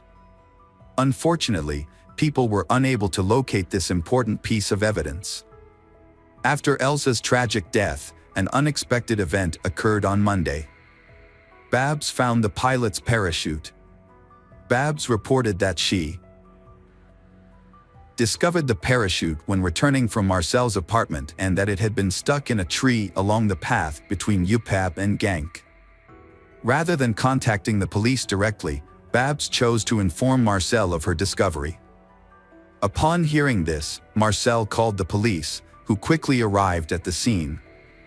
When the police arrived, they found Babs anxious, confused, and clearly affected by the incident. However, they were skeptical of her story when she claimed that she had discovered the parachute by accident. She explained that it was a complete coincidence and that she had simply decided to take a different route home that day instead of her usual path. According to her account, while stuck behind a slow-moving tractor, she looked up and saw a parachute hovering about 20 meters above the ground, which made her think it might be a sign from the heavens from Els. However, the police were doubtful of this story, as only the investigators knew that the parachute was missing at the time. Meanwhile, the main suspects in Elsa's murder included her husband Jan, her lover Marcel, and her friend Babs. The police searched Marcel's house and concluded that he was not a suspect. They also ruled out Elsa's husband from the list of suspects. Next, the police expanded their investigation to Babs's house, where they seized many items, including Elsa's phone, laptop, and personal diary. These diaries had been recommended by a psychiatrist for Els to record her feelings. Babs was then asked to come to the police station for questioning to gather more information about her relationship with Marcel and Els, as well as to clarify the events leading up to Elsa's death. During questioning, Babs firmly denied any involvement in the destruction of Elsa's belongings. Instead, she attempted to blame Marcel, claiming that he had kept Elsa's belongings while she was at their home the previous weekend. She also accused Jan of keeping Elsa's belongings during the week. After the questioning, Babs was really asked and allowed to return home. However, a second questioning was scheduled for December 20, 2006, but Babs did not show up. Subsequent investigations revealed that she had attempted to end her own life early that morning. After taking an overdose of sleeping pills and antidepressants, she became unresponsive. Her mother rushed her to the hospital for emergency treatment. In letters written before the act, she shared with loved ones the pain of losing her best friend and the overwhelming stress of being considered the prime suspect in the murder. Babs was then admitted to a psychiatric facility for observation and treatment for 15 days. Having long been diagnosed with borderline personality disorder and depression, this was not the first time she had attempted to harm herself. Marcel believed she was merely trying to get attention and had severed ties with her. He thought her self-harm was a ploy to distract from her role in Elsa's death, rather than a genuine desire to end her life. Immerse. Elle suspected she had taken medication just before her mother returned home to create a dramatic situation. He believed the police were closing in on her and that they would arrest her once they uncovered her lies. At that time, while she was receiving psychiatric treatment, Babs was arrested on January 11, 2007, on suspicion of murder. On January 19, 2007, she appeared in court and was subsequently remanded in custody while the investigation was ongoing. Babs refused to take a polygraph test despite being asked to do so. Further investigation into Els van Doren's parachute equipment revealed that the parachute cord had been deliberately cut with scissors. Based on the cut marks, it was determined that the person who cut the parachute cord was probably right-handed. By March 2007, Babs had been detained for 3 months and had undergone extensive interrogation. Despite the intense pressure, she refused to admit her guilt. During the interrogation, Babs confessed to sending an anonymous letter to Els, in which she acknowledged that her actions towards Elsa's family were wrong. However, this letter was misunderstood by Jan, who thought it was merely a criticism of Elsa's frequent absences due to her passion for parachuting. He discarded the letter without taking it seriously, but it was actually a warning that Babs intended to send to Els to end her relationship with Marcel. Additionally, Babs admitted to calling Marcel anonymously at a time when he was with Els, intending to intimidate them both. Investigators closely examined Babs's automatic activation device. Upon examination, they noticed that she jumped later than the other members of the group. However, her parachute activated earlier, allowing her to observe the events that followed from above. This strategic move also enabled her to locate Elsa's parachute, which she could retrieve later. In September 2008, Babs's lawyer successfully secured her bail, and although the case was still under investigation, she continued to work at the school. Babs's murder trial began on September 24, 2010. During the trial, the prosecution expressed confidence in the evidence they had gathered and believed there was sufficient evidence to charge her with murder. The defense argued that the murder was motivated by Babs's jealousy over her lover's relationship with her best friend. Babs had previously confessed to investigators that she knew she was second to Els in Marcel's eyes. She admitted that Marcel liked Els more than he liked her, which made her feel inferior. The prosecution suggested that her desire to eliminate her rival and remove Els from the relationship provided a plausible motive for the murder. Babs's defense attorney argued that the prosecution based their case only on circumstantial evidence and unproven claims. In her testimony, Clarence stated that she did not see a future with Marcel and that her intimacy with him was a result of her low self-esteem. She also tried to imply that Carol, Elsa's doll, Gaida might have wanted to get back at her mother for being absent most weekends. Despite her sincere efforts to persuade the jury and shift blame, the jury's verdict remained the same. On October 20, 2010, Babs, whose real name was Els Klotmans, was convicted of murdering her friend, Els van Doren, and sentenced to 30 years in prison. She later appealed, arguing that the police had questioned her without her lawyer present. In May 2011, her appeal was denied. However, in June 2022, after a third appeal and serving 12 years and 6 months, Els Clarence was granted conditional release from prison and is now free. Welcome back, detectives. Let's dive into another horrible case. The case of Debbie Lynn Randall. Debbie Randall was born on August 21, 1962, in Marietta, Georgia, to a family with 2 older brothers. Although Debbie's parents divorced when she was young, but her father always gave her love and care. Her mother later married a man named Roy, who became Debbie's stepfather.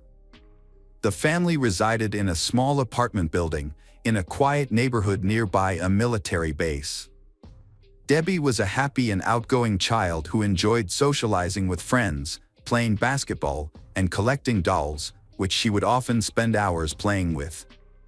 On January 13, 1972, 9-year-old Debbie had dinner with her family. Afterward, her mother asked her to go to the nearby laundromat, a task she had done many times before. Debbie's job was to supervise the laundry while it washed. A family member would accompany her to the laundromat to help carry the clothes, but they would return home, leaving Debbie to wait for the wash cycle to finish. The laundromat was just across the street from their home, so her mother is not too worried. It was a common practice at the time for children to help with household chores, like laundry. In fact, Debbie had even made friends with other girls she met at the laundromat. Her mother wants to let Debbie's brother go with her that day, but he wasn't feeling well and preferred to stay home and watch his favorite TV show. Her mom then asked her husband to take the laundry instead, and Debbie accompanied him, bringing a box of detergent along the way. When they arrived, her stepdad unloaded the laundry into 2 washing machines and then left. Debbie stayed behind to wait for the wash cycle to finish. Once it was done, she planned to walk home and ask someone to come back and pick up the clean clothes, as she wasn't strong enough to carry them all by herself. After a while, Debbie's mom realized she hadn't returned home, despite the fact that the laundry had been finished. As the sun started to set, she and her husband decided to look for Debbie. They walked to the laundromat but didn't find her there. A staff member told them that Debbie had left a while ago, and she hadn't returned yet. Getting concerned, Debbie's mom and her husband, Roy, started searching the surrounding streets for her. During their search, they noticed something unusual. A short distance from the laundromat, in the parking lot, detergent had been spilled next to one of the cars. This caught her attention because Debbie had been carrying a box of detergent. Her mom immediately suspected that the spilled detergent might be connected to Debbie's disappearance. They continued to search the parking lot and the surrounding area for Debbie, but no other signs of her were found. Neighbors who were familiar with Debbie's family joined the search, but despite their efforts, no progress was made. Debbie's mother decided to call the police. Officers checked the area in the parking lot where the detergent had been spilled. The police noticed a new lead, near a parked car close to the detergent. Multiple clear fingerprints were visible on the car door, just inches away from the spilled detergent. What caught their attention was that the fingerprints looked fresh, and they were located very low to the door handle, which raised suspicions. The police suspected that an unknown person may have taken Debbie and touched the car in the process, leaving the fingerprints behind. The police collected the fingerprints and handed them over to forensic experts for analysis. At the same time, the police began searching for the car's owner to determine whether the fingerprints belonged to them or an unknown person. The police began searching the streets for additional clues or witnesses. The laundromat employee reported that she had not noticed anything unusual. According to her, Debbie had been waiting for her laundry to finish and then left the building with a box of detergent, likely heading home to ask someone to pick up her clothes.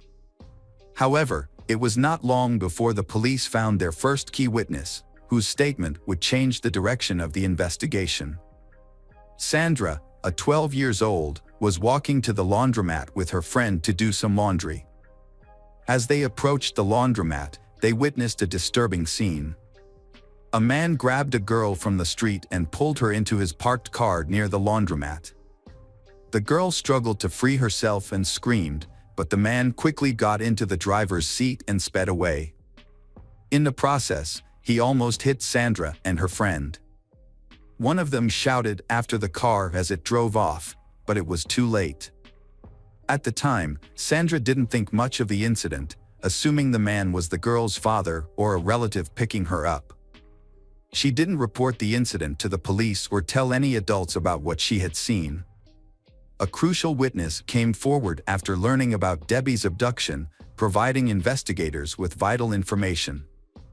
The witness reported that the perpetrator's vehicle was a dark-colored pickup truck, possibly a 1957 model.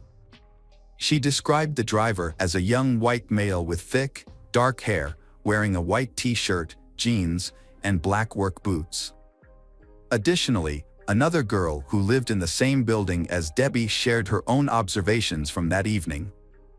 As she stood outside her apartment, a dark pickup truck drove by, initially her think it was her uncle behind the wheel. However, when the driver stopped in front of her and made eye contact, she realized it was not her uncle. A woman gave investigators a detailed description of a suspect, a white man in his 30s with medium-length dark hair. After gathering more information, they discovered another important witness who lived near the victim's house. The witness nearly collided with a dark pickup truck, possibly a Dodge, which was driving erratically. The driver, around 30 years old with dark hair, was recklessly maneuvering the vehicle. What caught the witness's attention was a girl inside the truck, desperately trying to escape while being restrained by the driver's one hand. The police distributed information about the suspect's vehicle to all patrol units and had police artists create a sketch based on the descriptions provided by the three witnesses. The search was divided into two main directions, with some officers searching for similar vehicles and verifying the owners, while others focused on locating Debbie. Each day, the search operation grew, with more volunteers and police officers from neighboring towns joining in.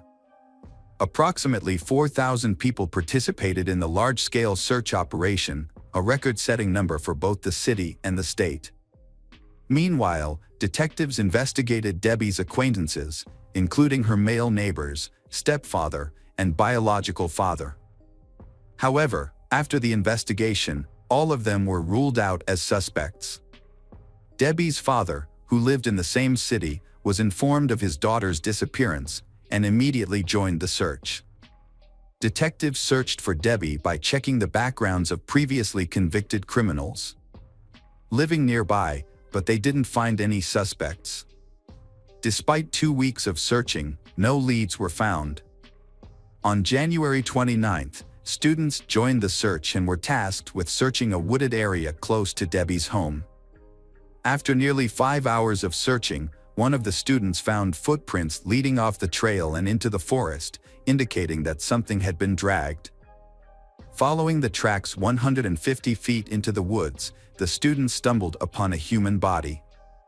They immediately contacted the officers, and they quickly confirmed that the body was Debbie Randall.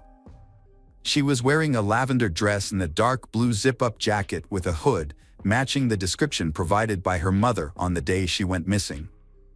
However, her new lavender shoes, a Christmas gift she had received just weeks earlier and was particularly fond of, were missing. She still had her socks on, but her shoes were nowhere to be found. Debbie's body was examined by medical experts, who concluded that she died from strangulation and had also been assaulted sex. A single dark hair was found on her body, which likely belonged to the killer. However, since DNA analysis was not available at that time, this evidence could not be further analyzed.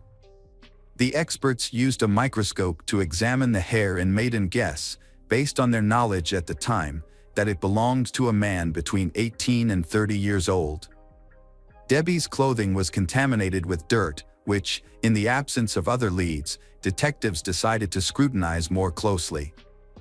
They consulted a geologist, who worked with the forensic team to analyze the dirt. The results showed that some of the dirt was a specific type of clay, which was from a location less than 10 miles from the city. Further examination confirmed that this clay was the unique Northern Georgia clay. Additionally, distinct dirt stains from another type of clay were discovered, originating from a local mining site just 2 miles from the location of the body. Detectives developed a theory about the incident surrounding Debbie's death. They believed that the perpetrator did not kill she immediately. Instead, they think the perpetrator first drove she to a remote area outside of town where they sexually assaulted her. The perpetrator then drove to another location where they killed Debbie. After her death, the perpetrator transported his body to a forest and leaving it there. This theory is supported by evidences, including clay samples and forensic analysis, which suggest that Debbie was already dead when her body was brought to the forest. The absence of signs of a struggle in the forest area also lends credibility to this theory. The locations of the clay mining sites were remote and difficult to access, suggesting that the killer might have familiarized themselves with the area through work. A mining company supervisor confirmed that the area was hard to navigate even for experienced workers, making the possibility that a stranger could take Debbie there impossible.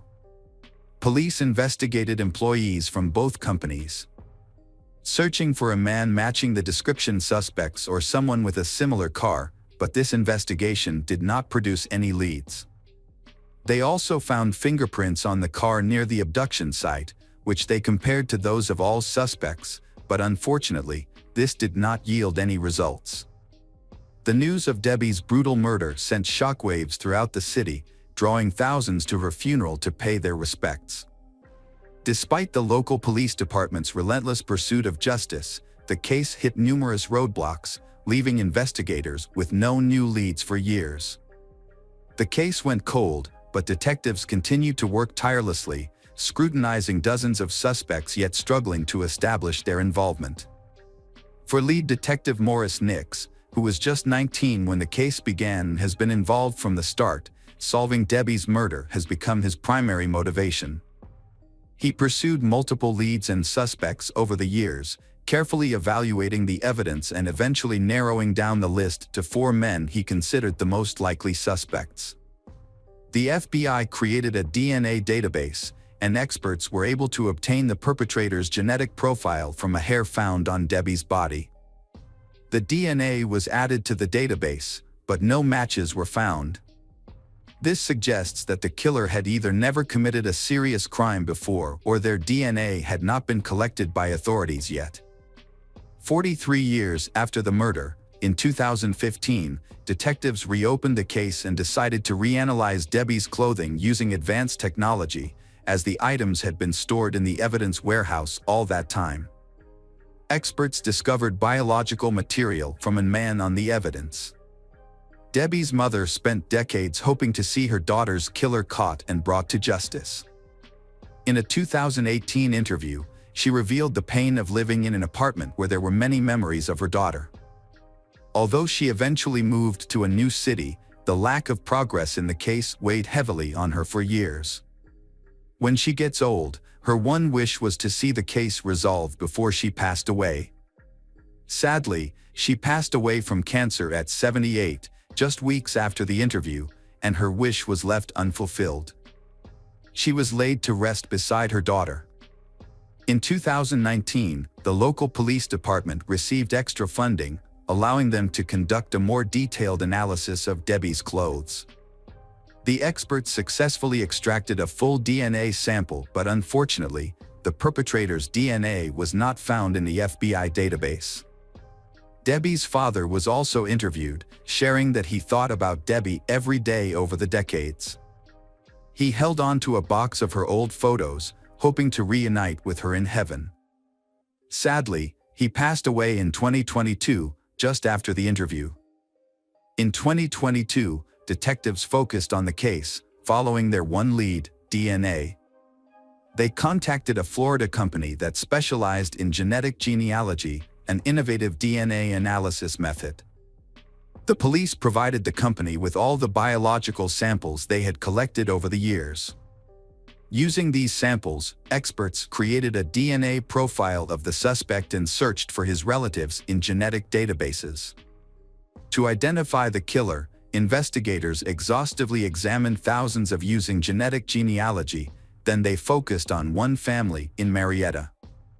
In 2023, the family members willingly provided DNA samples, which helped investigators establish a familial connection to the killer. The results confirmed that the killer was a close relative of this family. After conducting a more thorough investigation, experts were able to identify one person, William Rose, could be the owner of the DNA sample. However, Rose had died in 1974, 2 years after the murder. Undeterred, detectives sought to finally resolve the case and obtained a warrant to exhume Williams' remains, enabling experts to collect a direct DNA sample. After 51 years, police finally discovered the identity of Debbie's killer. William Rose, who was 24 years old at the time, matched the DNA evidence and was revealed to be the perpetrator. Notably, William had never been a suspect in the investigation. Further research showed that his relatives lived in the same building as Debbie's family, and he often visited them. Investigators believe this frequent contact likely gave him multiple opportunities to see Debbie. On the evening of the murder, it's possible that William was heading to visit his relatives, and he encountered Debbie leaving the laundromat. According to witness testimonies, William pulled his vehicle into the parking lot between Debbie's house and the laundromat. He left the engine running, exited his vehicle, grabbed Debbie, and drove north. The direction of his escape led police to suspect that he may have immediately driven to a nearby clay quarry. Notably, William had no other serious criminal offenses on record. It is unclear whether he committed other crimes that went undetected or if Debbie's murder was an isolated incident. By the time the case was solved, the only living close relative of Debbie was her older brother, Melvin. He attended a press conference where the identification of the culprit was announced and expressed gratitude to everyone involved in solving his younger sister's case after more than 50 years. Melvin also shared that he wished his mother had lived to see this moment, but he took comfort in believing that she was now reunited with Debbie in heaven. Hello again, true crime fans, we've got another mysterious case to explore. The case of April Jones. On October 1st, 2012, April Jones, 5, was playing outside her home in the Bryn Aeg housing estate in West Wales. It was around 7 p.m. Normally, April's parents wouldn't let her play outside so late, but she had received excellent grades the day before, so they gave her more time to play. April played outside with her friends for about 20 minutes before heading home. However, she did not return home at 7 p.m., as scheduled. Her parents last saw her riding her bike and immediately began searching for her. They soon found her 7-year-old friend not far away, but April was nowhere to be found. April's friend told them that April had gotten into a car with a man wearing a green jacket, with blue eyes, brown hair, and a beard. A key detail was revealed by the young child, who showed intelligence beyond her years. She reported that April had gotten into the car on the driver's side. However, as the steering wheel is usually on the right in British cars, this would suggest that the car in question had a left-hand drive. Despite the time of night, the police were quick, arriving on the scene just 8 minutes after the 999 call was made. As search teams gathered, police interviewed anyone who knew April to gather information about her disappearance and to see if anything unusual had happened in the days leading up to her disappearance. They tried to piece together the events surrounding her disappearance. The family could not think of any information that would assist the police in their search. April had attended swimming lessons earlier that day and was allowed to play outside with friends when she returned home. However, April had only been missing for a short time, but it was late fall and it would soon be dark, making it very difficult to find her. News of the incident spread quickly through the neighborhood through word of mouth and social media. Hundreds of locals rushed out of their homes to help in any way they could. Despite their good intentions, this actually made the police's job more difficult. While they were grateful for the community's support, they still had to go door to door to find out if anyone had seen April or who might have kidnapped her. The problem was, with so many people out trying to help, most of the houses were empty, making it difficult for the police to gather information and conduct their investigation. The story quickly gained widespread national attention and attracted television crews and reporters from across the country to the small town. Police provided a 10:30 update to the public and media, expressing concern that they had still not found any evidence or leads of April. Police urged anyone who may have seen or known anything about April's disappearance to come forward immediately. April Jones was born on April 4, 2007. Despite a happy childhood, April faced a number of health problems in her early years due to being born 7 weeks premature. However, with medical care, she was able to overcome most of these problems and have a normal childhood. One condition that April has not overcome is cerebral palsy, a brain disorder caused by trauma during or shortly after birth, usually due to lack of oxygen to the brain. The condition affects April from the waist down. Fortunately, it is not too serious. However, the condition causes pain and difficulty with simple muscle movements. Even with a mild condition, she still needs careful care. The most worrying thing is that her kidnapper may not know about her small defect, which may not be important to them. On the evening of October 1st, the police released more details about April's disappearance. Specifically, she was last seen wearing a school polo shirt and purple jacket. More than 100 people, including local residents and volunteers from the UK, have gathered to assist the police in the search. Locals who are familiar with the area may be very helpful in locating her. Others have traveled from South Wales to assist, showing their desire to help find April.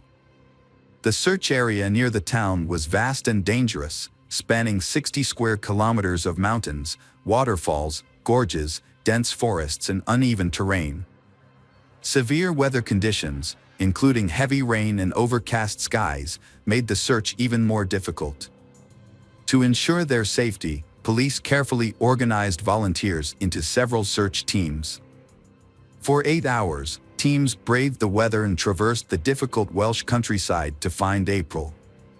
The outpouring of support from the volunteers was a testament to the compassion of the community and brought some comfort to April's family as they anxiously waited by the phone for news.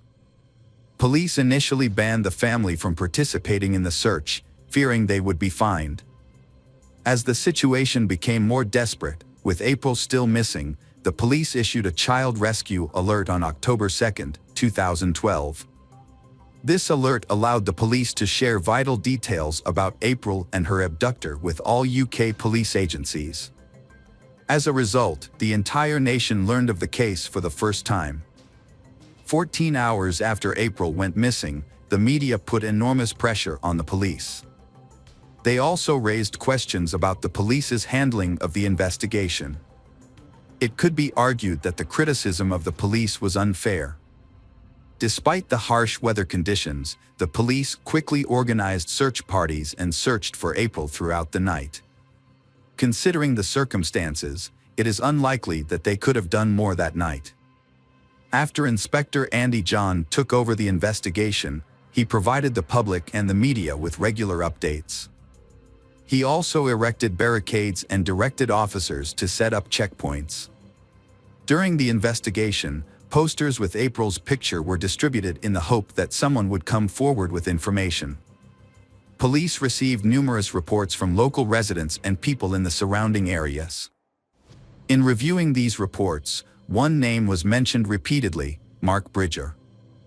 Several witnesses identified a local man named Mark as a potential suspect.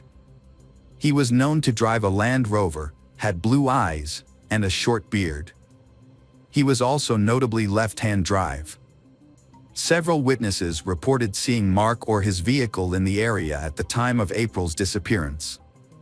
Police tracked down Mark's last known address and made numerous attempts to contact him, but neither he nor April were found there. Mark notably had no criminal record. Although some residents claimed to have seen Mark during the first night search for April, it was difficult to confirm due to the large number of volunteers involved. Currently, the police are focused on locating him. Helicopters circled the area as police conducted a thorough search of all possible locations where he could have been.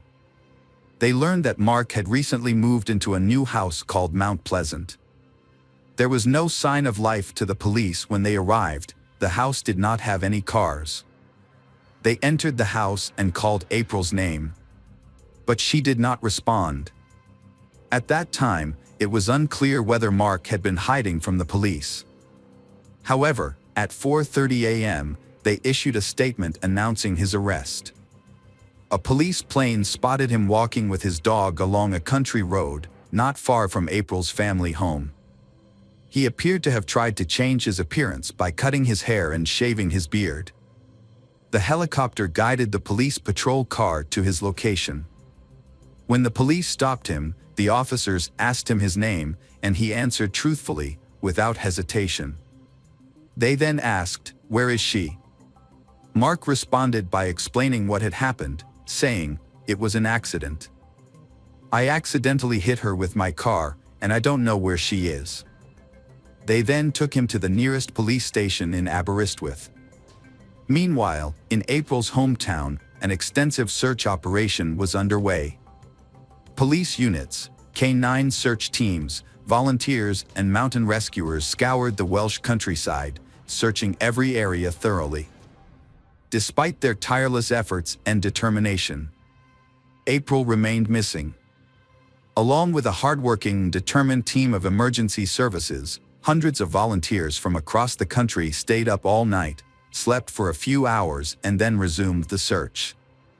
The police received a huge response to their appeal for help, with over 600 people offering their support and suggesting potential search locations. This allowed the police to deploy a large team of volunteers who, with their local knowledge, were able to meticulously search over 20 separate areas. While the public can sometimes inadvertently hinder an investigation, local expertise is essential in remote locations like this, and the police need all the support they can get. At this point, the police have arrested Mark Bridger and are questioning him. During questioning, Mark admitted that he had been drinking and was in the area at the time of the incident. He saw two girls riding bicycles and remembered a dark-haired girl passing behind him. Mark admitted that he hit April with his car while he was intoxicated. Mark claimed that he never meant to hurt April, although he admitted that he knew he had made a mistake. According to him, he put her in his car because he believed she needed immediate hospital care. But when Mark saw, her lips turned purple. He realized that his actions had led to April's death. Mark even claimed to be friends with her parents. Although he was initially cooperative, his memory suddenly began to fail. He could not remember anything about what he had done to April's body. Although the police attempted to question him, Mark insisted that he had amnesia and could not provide any further information. The police intensified the interrogation and pressured Mark. It was clear that he was not being truthful.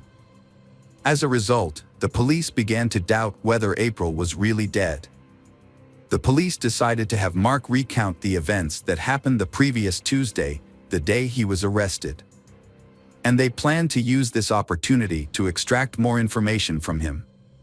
When questioned, Mark said that after getting out of the car, he saw April underneath, which made him think that he had run over her. Little. However, the police received information from a 7-year-old child who was with April. She said that April was fine and had voluntarily gotten into Mark's car. April even smiled. This information contradicted his testimony. Mark changed his tone, saying that he did not know that the police had a young witness who had witnessed the entire incident. However, this witness's testimony contradicted Mark's account, making him clearly upset. Despite his emotional state, Mark continued to stand his ground against various interrogation techniques. His testimony remained the same, and nothing changed. The police consulted Dr. Joe Sullivan, a leading expert on body language and criminal behavior. To gain a deeper understanding of the suspect and create an accurate psychological profile, Dr. Joe not only observed Mark's interviews but also visited his home. This thorough examination revealed surprising insights. Mark had an arsenal of knives, handcuffs, and handguns in his home, some hidden and others openly displayed. Dr. Joe described Mark as a daydreamer with a distorted view of reality, imagining himself as a Rambo-like character. This meant that he had difficulty separating his daydreams from the real world. However, Mark disagreed with Dr. Joe's assessment. Mark would not change his story now. Their only chance was for forensic experts to thoroughly search Mark's home. The search found small traces of blood in the bathroom, possibly from Mark bleeding while shaving. Police sent blood samples to the lab for analysis, a process that could take up to 24 hours to get results. Dr. Joe informed the police of his assessment of Mark. He was unlikely to feel empathy or guilt for his actions. He would therefore not respond to appeals to conscience or feel remorse. Therefore, the police should not expect Mark to show remorse, sympathy, or guilt when answering their questions. The police took Dr. Joe's advice to heart. After the police discovered sensitive and disturbing images of children on his laptop, Mark was immediately arrested. As a result, Mark began to suspect that the police knew more than they were letting on. 3 days after April went missing on Monday night, her parents received heartbreaking news on Thursday. The police had given up hope of finding April alive. With heavy hearts, her parents had to tell their children that the search for April was no longer a rescue mission but a murder investigation. And the family would have to accept the loss of their little sister. Meanwhile, the police had instructed the volunteers who had been searching for April to return home and let the professionals handle the situation. This decision was met with strong opposition from the volunteers who did not want to give up. Hundreds of volunteers, exhausted and frustrated, left the search site after finding nothing. On the 4th day of April's disappearance, police search teams combed the area for clues. According to forensic investigators, there was no evidence that Mark had killed April. And, importantly, there was not a shred of evidence that Mark's story was true. An examination of Mark's Land Rover revealed no signs of damage, no blood, no hair, and no skin. There was no evidence of injury to April. According to Mark's testimony, there should have been signs of injury to April, such as scratches on the vehicle or blood inside, but none were found. Mark attempted to downplay his involvement by claiming that he did not see any blood on April after her collision with his car. He asserted that despite being run over, she did not appear to have any visible open wounds. The lab then contacted the police on Friday at 6:15 p.m. with crucial evidence. They had compared DNA from April's toothbrush to blood found in Mark's bathroom, confirming that it was April's blood. Additionally, the collar of Mark's fleece jacket and jogging pants, which he had been wearing, also contained April's DNA. When police questioned him, the photos were discovered on his laptop. Mark claimed that he did not find the content attractive. Mark was shown photos depicting the exploitation and manipulation of minors in a sexually explicit manner. When confronted with his internet search history, Mark denied looking for illegal sites for personal gratification. By Saturday, Mark had been detained for 3.5 days. Police had a total of 96 hours to question him. As the time limit for questioning him was running out, the case was transferred to the Crown Prosecution Service, which will decide whether to proceed with prosecution.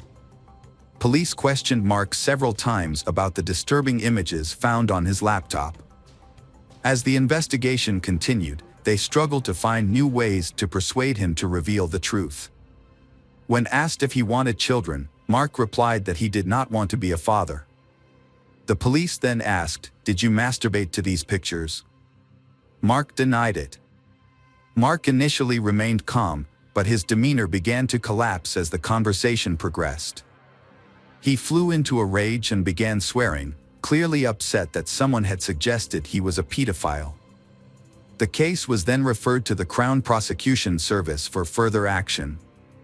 The Crown Prosecution Service eventually allowed the police to charge Mark Bridger with the abduction and murder of April Jones, just over an hour after Mark's final interview. When the charges were read to him, Mark showed no emotion or remorse.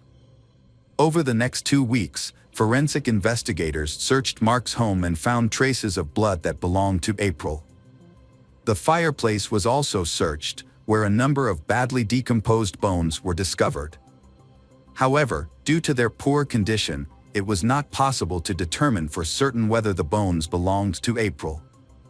A jury found Mark Bridger, 47, guilty on May 30, 2013, for the kidnapping and murder of April Jones. Sentenced Mark Bridger to life in prison without parole. After the trial, April Jones' body was never found. Although 17 bone fragments were discovered in Mark's home, none of them could be positively identified as April's. April Jones' death has left a permanent void in her family's hearts that will never be filled. While her family and friends are working to rebuild their lives, the pain of their loss will continue. A funeral was held in April's hometown on April 26, 2013. Hi everyone. Thanks for returning. Let's unravel another horrible case. The case of Veronica Youngblood. 30 years old, Veronica Youngblood originally came from Argentina. The exact timing of her move to the United States is unclear, but she grew up in poverty. At the young age of 16, she gave birth to her first daughter, Sharon. At that time, she started working as a call girl to support herself and earn money. In 2007, she met Ronald Youngblood, a pilot in the U.S. Navy, who was one of her clients. They quickly started dating, and in 2009, they got married in Las Vegas. Marrying Ronald brought stability to Veronica's life, offering her a home, a supportive husband, and assistance in caring for her daughter. A few years later, in 2012, Veronica and Ronald welcomed a daughter together named Brooklyn. Sharon is described as a sweet and kind girl who is always willing to help others. She is currently in 10th grade at Octina High School and participates in figure skating. Coach Lynette Carroll, who has coached she for about 4 years, commented that she is a persistent and hard-working athlete who has performed well in competitions. Sharon was a good student with a bright future ahead of her. She often talks about her dream of becoming a singer and has a great group of friends, which makes her popular. Brooklyn, 5, is a smart, loving little girl who loves animals. She is adored by her family. However, the relationship between her parents, Veronica and Ronald, is strained. They often argued, which prompted the police to intervene. In 2014, while Ronald and his family were in Honduras, she called the local police to report that she and Ronald had a disagreement, during which he became physically violent. During this time, the family said Ronald began to suspect Veronica of having an affair. After that, their relationship deteriorated, and some people said he became more domineering, jealous, and possessive. They said that while in Honduras, he began denying his wife access to transportation, money, and even the internet. At one point, Veronica sought assistance from the U.S. Embassy to facilitate her emergency return to the United States, which was granted. After their time in Honduras, Ronald was assigned to the Navy Department in Washington, D.C., and they moved to Florida. There, they effectively separated, but continued to live together. Following their time in Florida, they relocated with their children to Oakton, Virginia, and began divorce proceedings. They continued to live in the same house though, possibly because they wanted to raise their 2 daughters together and because Veronica was unemployed, so could not afford to live independently. However, the divorce proceedings and child custody battle put further strain on their relationship. During this process, Veronica applied for student loans and named Ronald as a guarantor without his consent. This led to a number of disputes. By September 2016, the court decided that they could continue living together in Oakton and have joint custody of their daughter Brooklyn, without either party having to pay alimony. In October 2016, Ronald filed for a protective order to protect himself from Veronica. He alleged that she took his phone and threw it in the toilet, poured water on his laptop, and scratched his car. As a result, the court ordered she to move out of their shared home and maintain a distance of 500 feet from Ronald and Brooklyn until a hearing, scheduled for 2 weeks later. The hearing was finalized on October 31, 2016, and the divorce was finalized.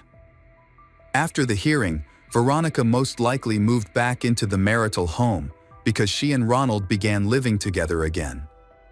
Everything went smoothly until March 2018, when Ronald and Veronica failed to appear in court. They filed a joint consent form for a 14 years project that stated they both wanted to move to Sedalia, Missouri, with their 2 daughters, Sharon and Brooklyn, in August 2018. They chose Missouri because that's where most of Ronald's family lives. The agreement that the two signed and filed with the court stated that Veronica would be given her own apartment, 30 miles away from Ronald's home, and that he would be responsible for paying rent for the next 3 years. During this period, they would share joint custody of their daughter, Brooklyn. The court approved this arrangement, and the move was planned. However, on April 13, 2018, she changed her mind about moving, hired a new lawyer, and sought to change the custody agreement. She explained that her situation had changed since the initial agreement was filed. Veronica said she had gotten a good-paying job and would work full-time, but to do this, she needed to stay in Virginia. She also said that she was in the process of buying her own home so that she could live independently of Ronald without his support. In her revised request, she sought full custody of Brooklyn, with the intention of letting their daughter live with her. The dispute between Ronald and Veronica was adjudicated in July 2018. The decision was made that there was no change. Both parties still had to move to Missouri as previously agreed. By August 2018, the judge refused to change the decision, and both parties signed this document to agree. 10 days later, Ronald notified the court of his new address in Missouri, where he planned to move in mid-August 2018. Sadly, this move would never take place. On August 5, 2018, 911 operator Jennifer Hoffman received a call from a 15-year-old girl who was crying out in pain. Sharon pleaded for help, saying she has just been attacked. When Jennifer asked who attacked her, she responded, "Her mother, Veronica."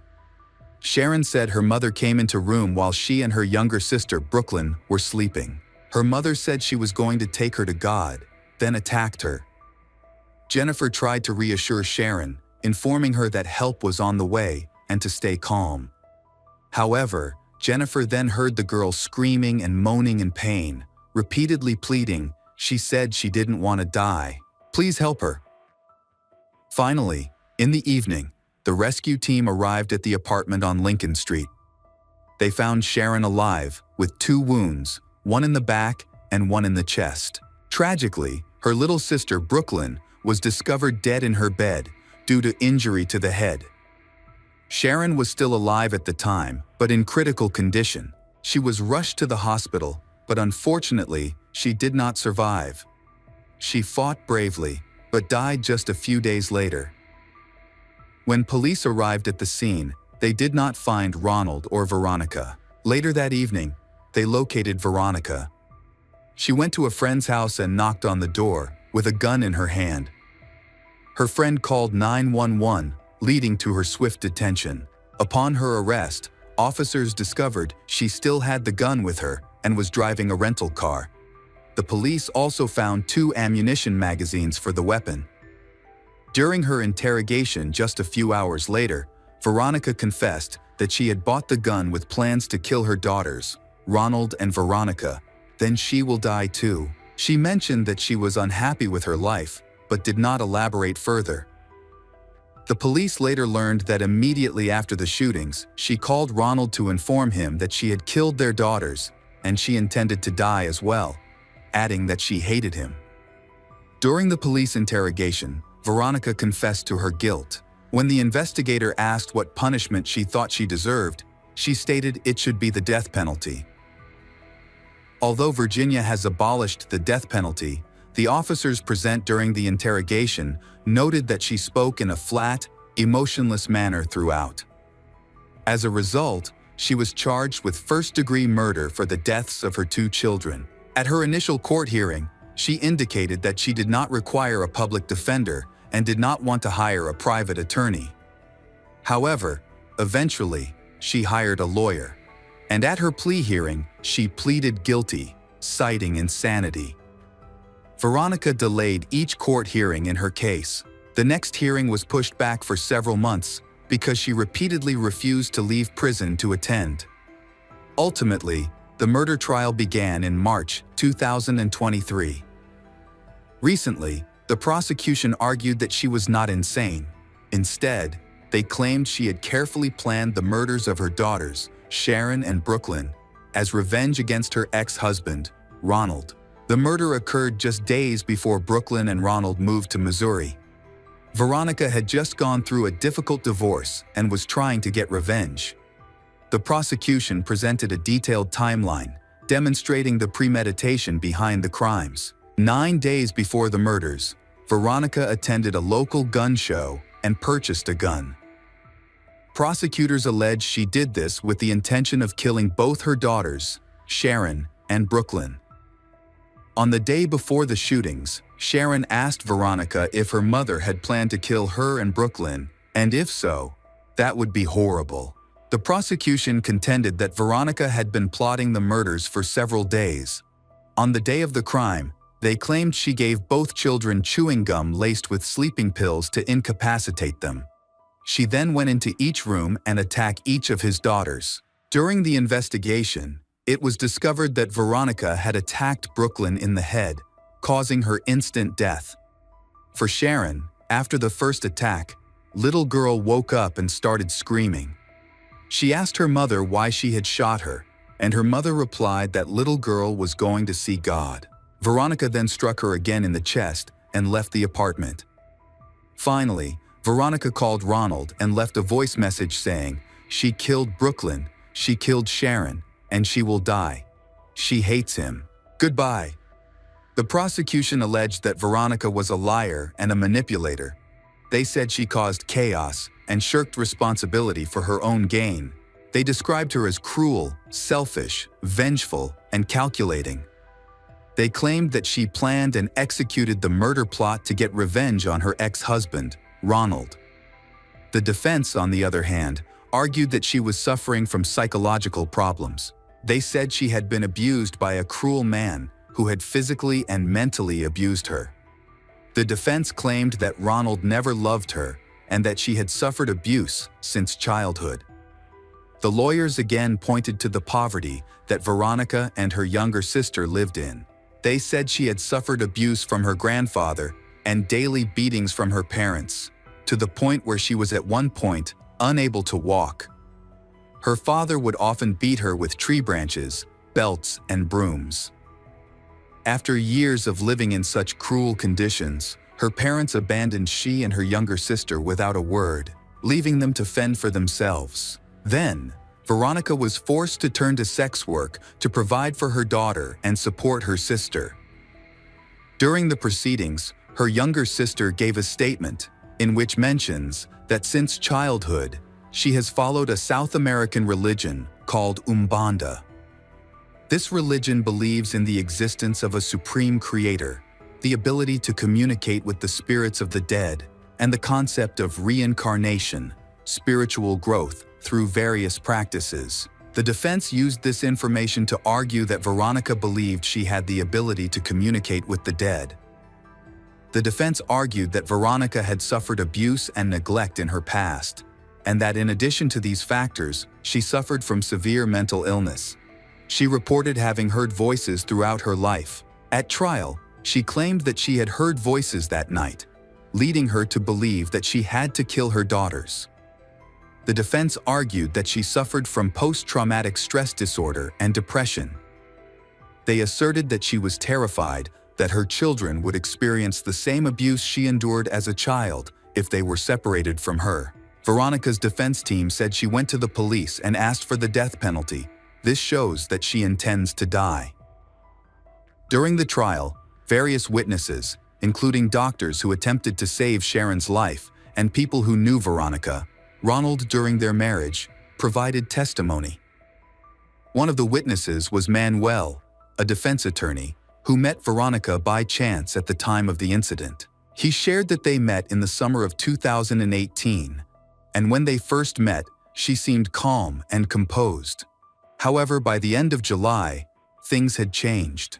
Manuel said that in late July, Veronica shared with him that she had lost her nursing job, which would have prevented her from moving to Missouri, as she had said in court.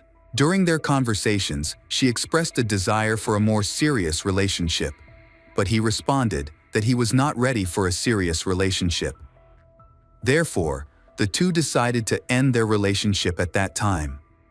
A few days later, she sent him a text claiming she was pregnant with his child. On July 31st, he visited her home to discuss the pregnancy. Upon arrival, he noticed the apartment was dark, lit only by candles, which created a romantic atmosphere. Although they talked, but he soon left because he felt unsafe. He said that after that conversation, he no longer trusted Veronica's word about her pregnancy. He didn't believe anything she said. It is highly unlikely that she was pregnant, as there were no reports from the prison indicating that she had given birth or experienced a miscarriage.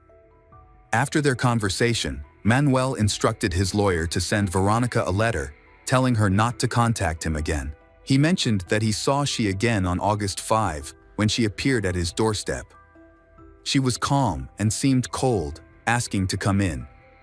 However, he refused to open the door and asked her to leave. Veronica advised Manuel to call the police, as they were looking for her. When he inquired why the police were looking for her, she revealed, because she just killed her daughters. At that point, she pulled a gun from her belt and explained her actions to him. Following this, he called 911 to report her location. During the trial, the focus turned to Sharon's 911 call, in which little girl told the dispatcher that she was dying because her mother had just attacked her. At that moment, Veronica stood up and cried out. Veronica couldn't take it anymore. The judge decided to adjourn the trial and informed the jury that Veronica had asked for a waiver because she had interrupted the hearing. Veronica then testified, with tears streaming down her face, about the trauma she had endured. The jury and several others in attendance were moved to tears as she shared the horrors of her life. Ronald attended the trial. He also took the stand to speak about how wonderful his daughters, Sharon and Brooklyn, were, expressing his deep love for them and his devastation over the incident. The prosecution's strong arguments convinced the jury to find Veronica guilty. She purchased the gun 9 days before the murder and had given her daughters sleeping medication beforehand, leaving them defenseless. This clearly indicated that she had planned the act well in advance. It was not a spontaneous decision made in a moment of madness. On the final day, she followed through with her plan, reinforcing that this was not an impulsive act. Veronica claimed that she was mentally ill and did not intend to commit the crime.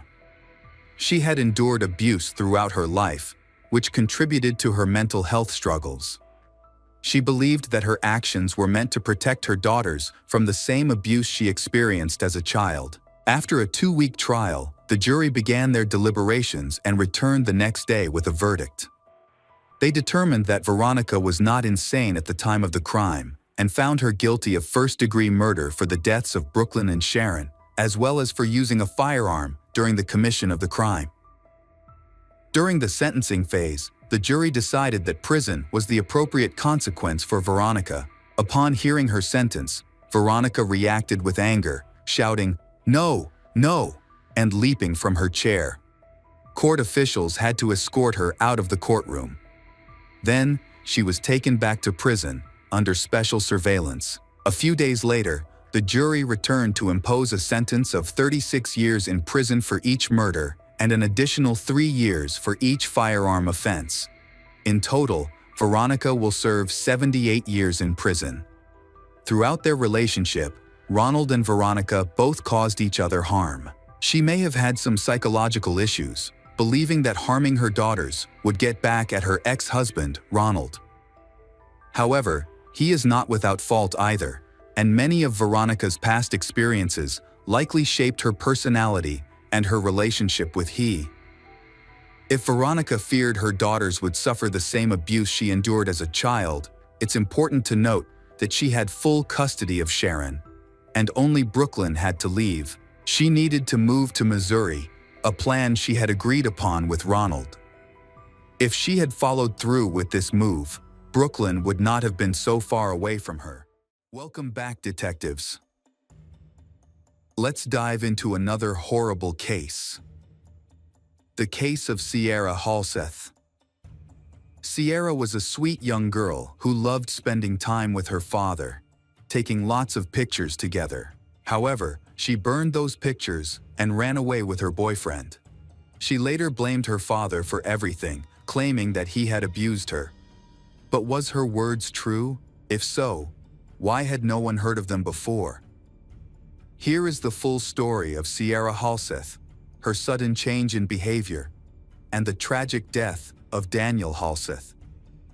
Daniel Halseth was born in January 1976. He earned his bachelor's degree in music from Western Oregon University, where he was known for his drumming skills.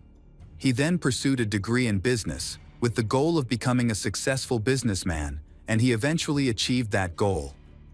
At the age of 20, he met Elizabeth, the youngest woman ever elected to the Nevada State Senate.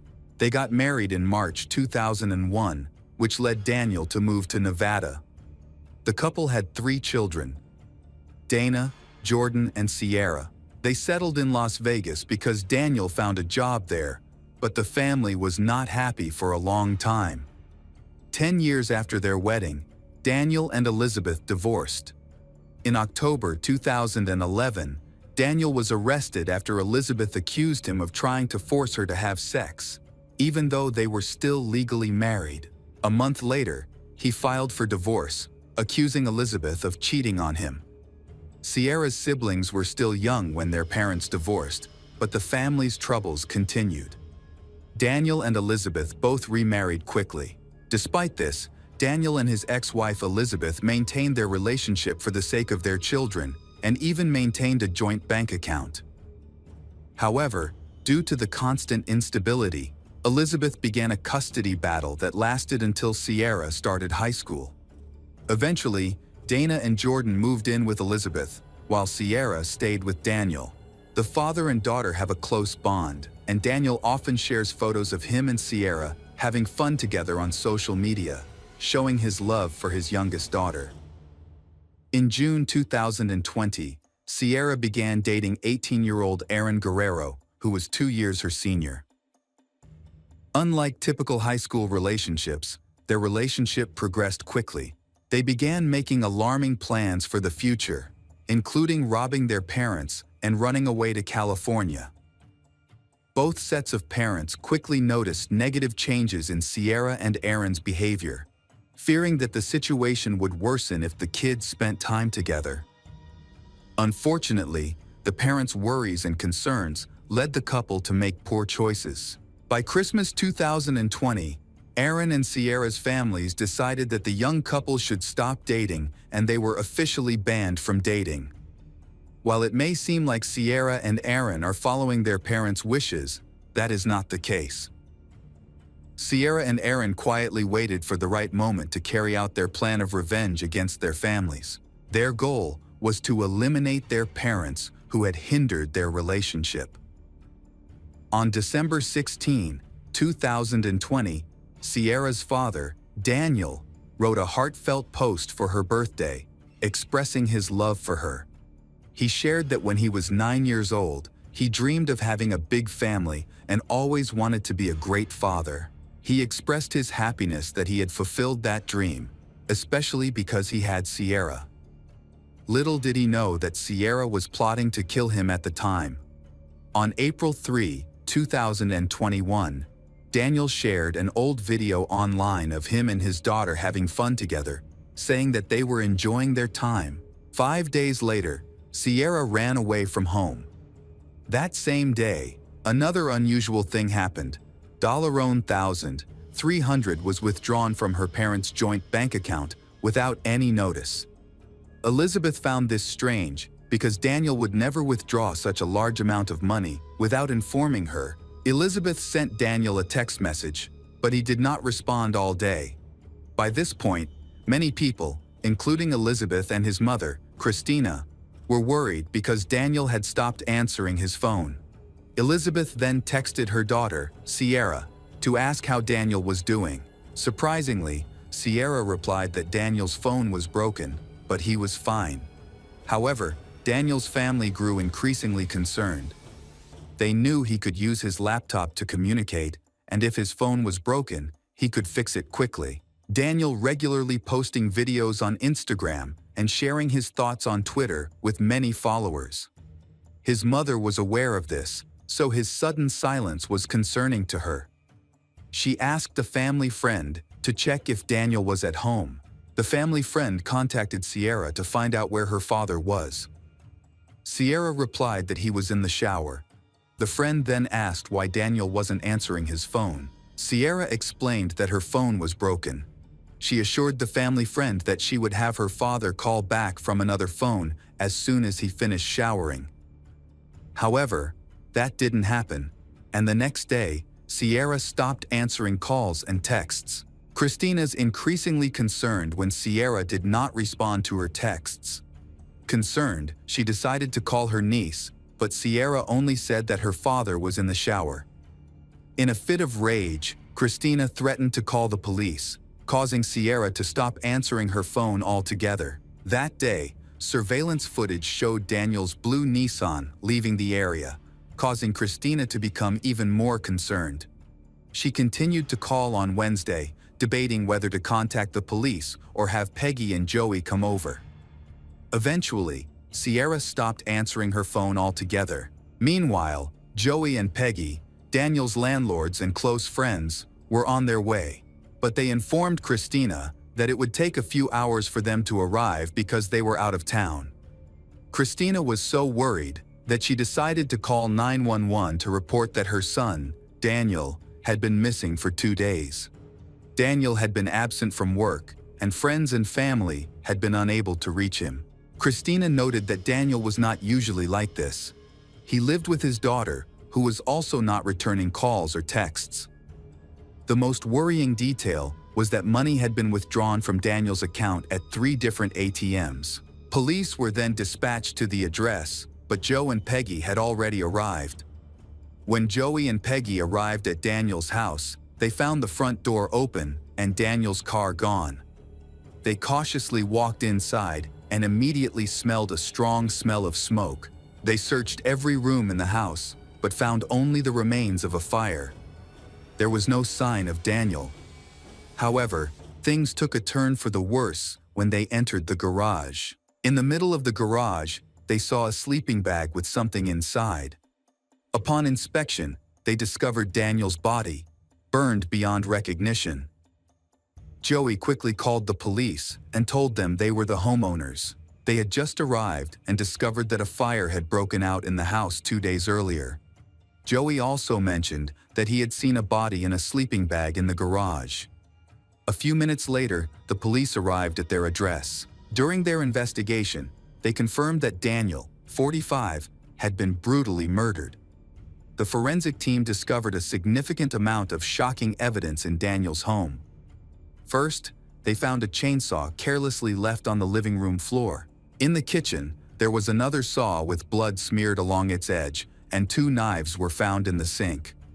The police also located a receipt from a store and an ATM.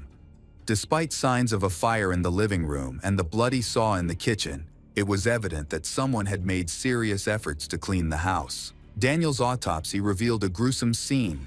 He had suffered 70 slash wounds.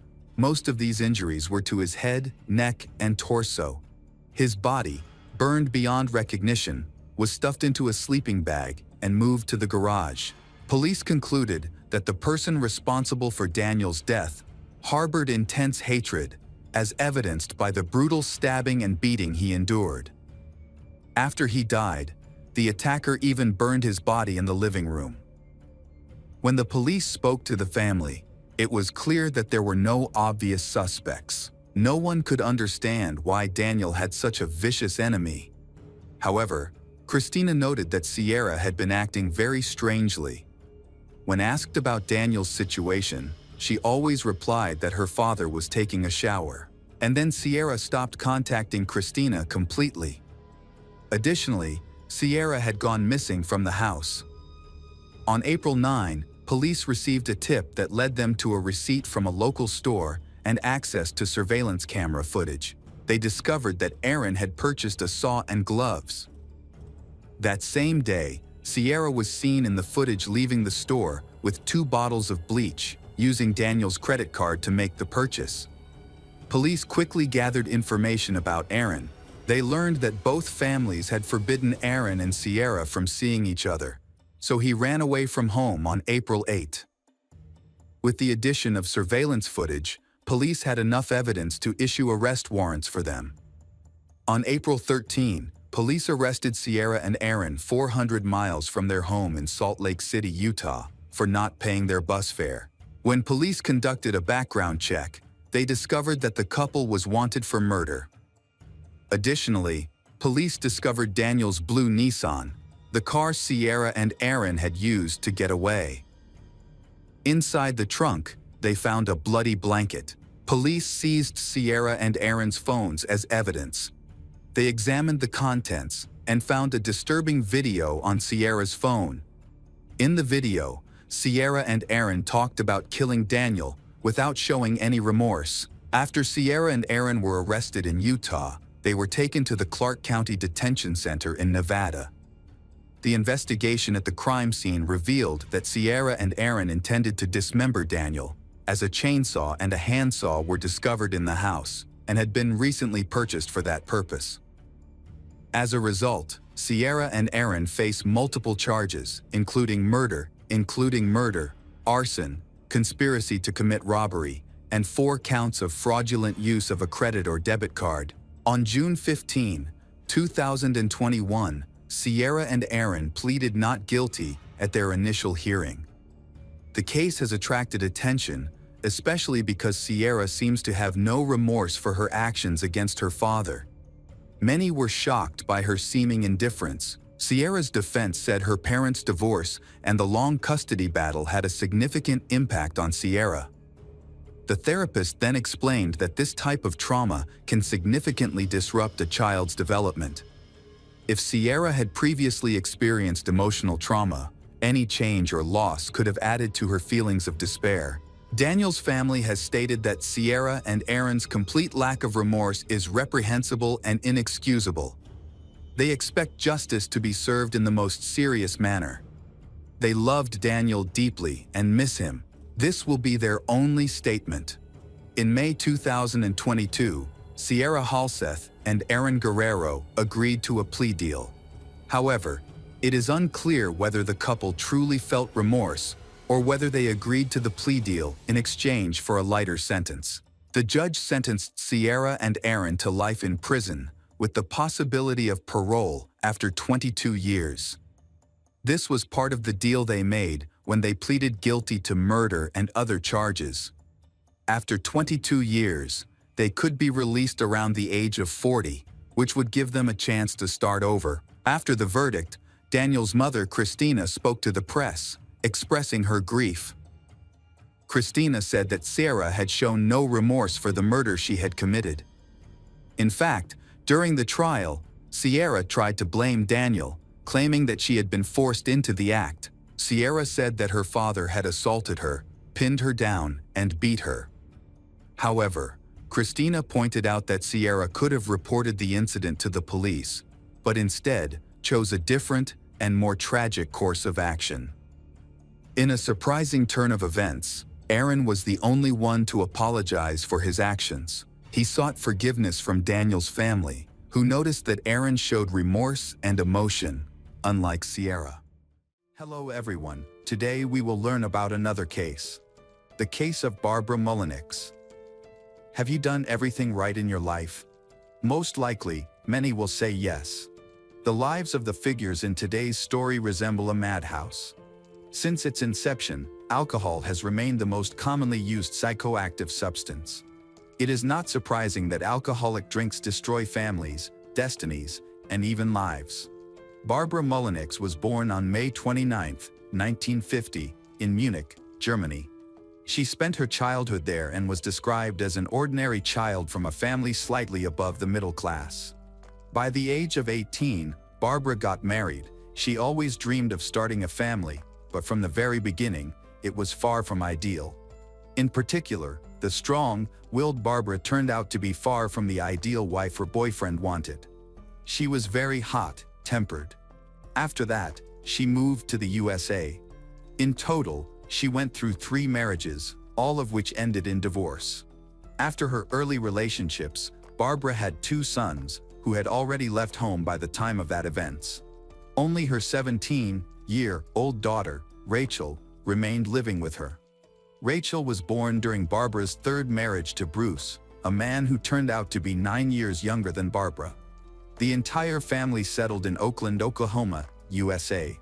Bruce was initially attracted to Barbara's vibrant personality, but just as quickly as it drew him in, it began to repel him. A typical cycle of Barbara's relationship problems began to repeat itself. Rachel, born in 1989, became a guiding star for Barbara, as she had always wanted to have a daughter. During this period, her daughter was treated like a princess, and she willingly took advantage of this. Rachel was given the largest bedroom, the best outfits, and extravagant parties for her birthdays. At a young age, she convinced her parents to enroll her in a special private school that required attendance only once a week, allowing her to enjoy a relatively easy life. Rachel was a good student, very athletic and active. She participated in inter-school basketball championships, attended ballet classes, and practiced gymnastics. However, despite all of this, her parents faced major problems. Barbara struggled with alcoholism for a long time, and after Rachel turned 10, her drinking became noticeably worse. According to Rachel's memories, Barbara became a severe alcoholic who verbally and physically attacked her husband and daughter whenever she drank. Once she touched a glass, she would become aggressive. She could grab them by the hair and hit them. This resulted in police being called to their home several times due to domestic violence. The first incident occurred in 2002 when the police found 12-year-old Rachel crying on the street, showing a bite mark allegedly left by her mother. The police reports indicated several bite marks on her back that the girl clearly could not have inflicted on herself. However, she later admitted that she made up the story and asked the authorities not to press charges against her mother. She probably didn't want Barbara to suffer. After such outbursts of aggression, Barbara would often apologize to her family members. When she wasn't drinking, even her ex-husbands described her as kind and sociable. However, all this changed radically once Barbara started drinking again. Her relationships with men fell apart for the same reasons, either due to her alcoholism or the aggression stemming from her difficult temperament. When Rachel turned 13, Bruce, tired of the situation, decided to end the marriage and moved to Newport Beach, California, in search of work. Barbara then decided to move to Tampa, Florida. Typical divorce proceedings soon arose. It was difficult for they to agree on many things. They didn't want to prolong the process.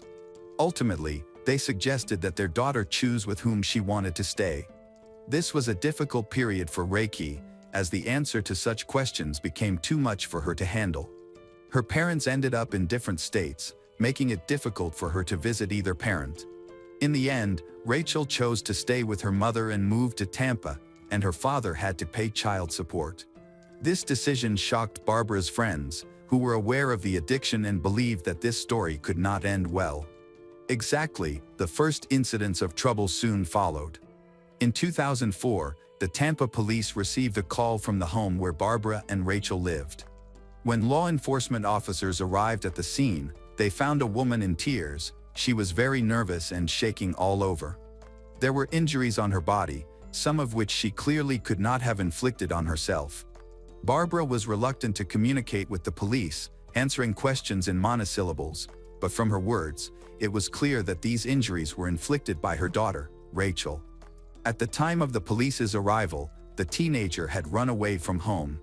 One of the arriving officers called Rachel on her mobile phone. She immediately answered and admitted that there had been a quarrel with her mother before leaving. They had fought, and after that, Rachel hung up. In response to subsequent calls, she refused to answer. Ultimately, there was no formal complaint. Barbara refused to press charges against her daughter, and the case was hushed up.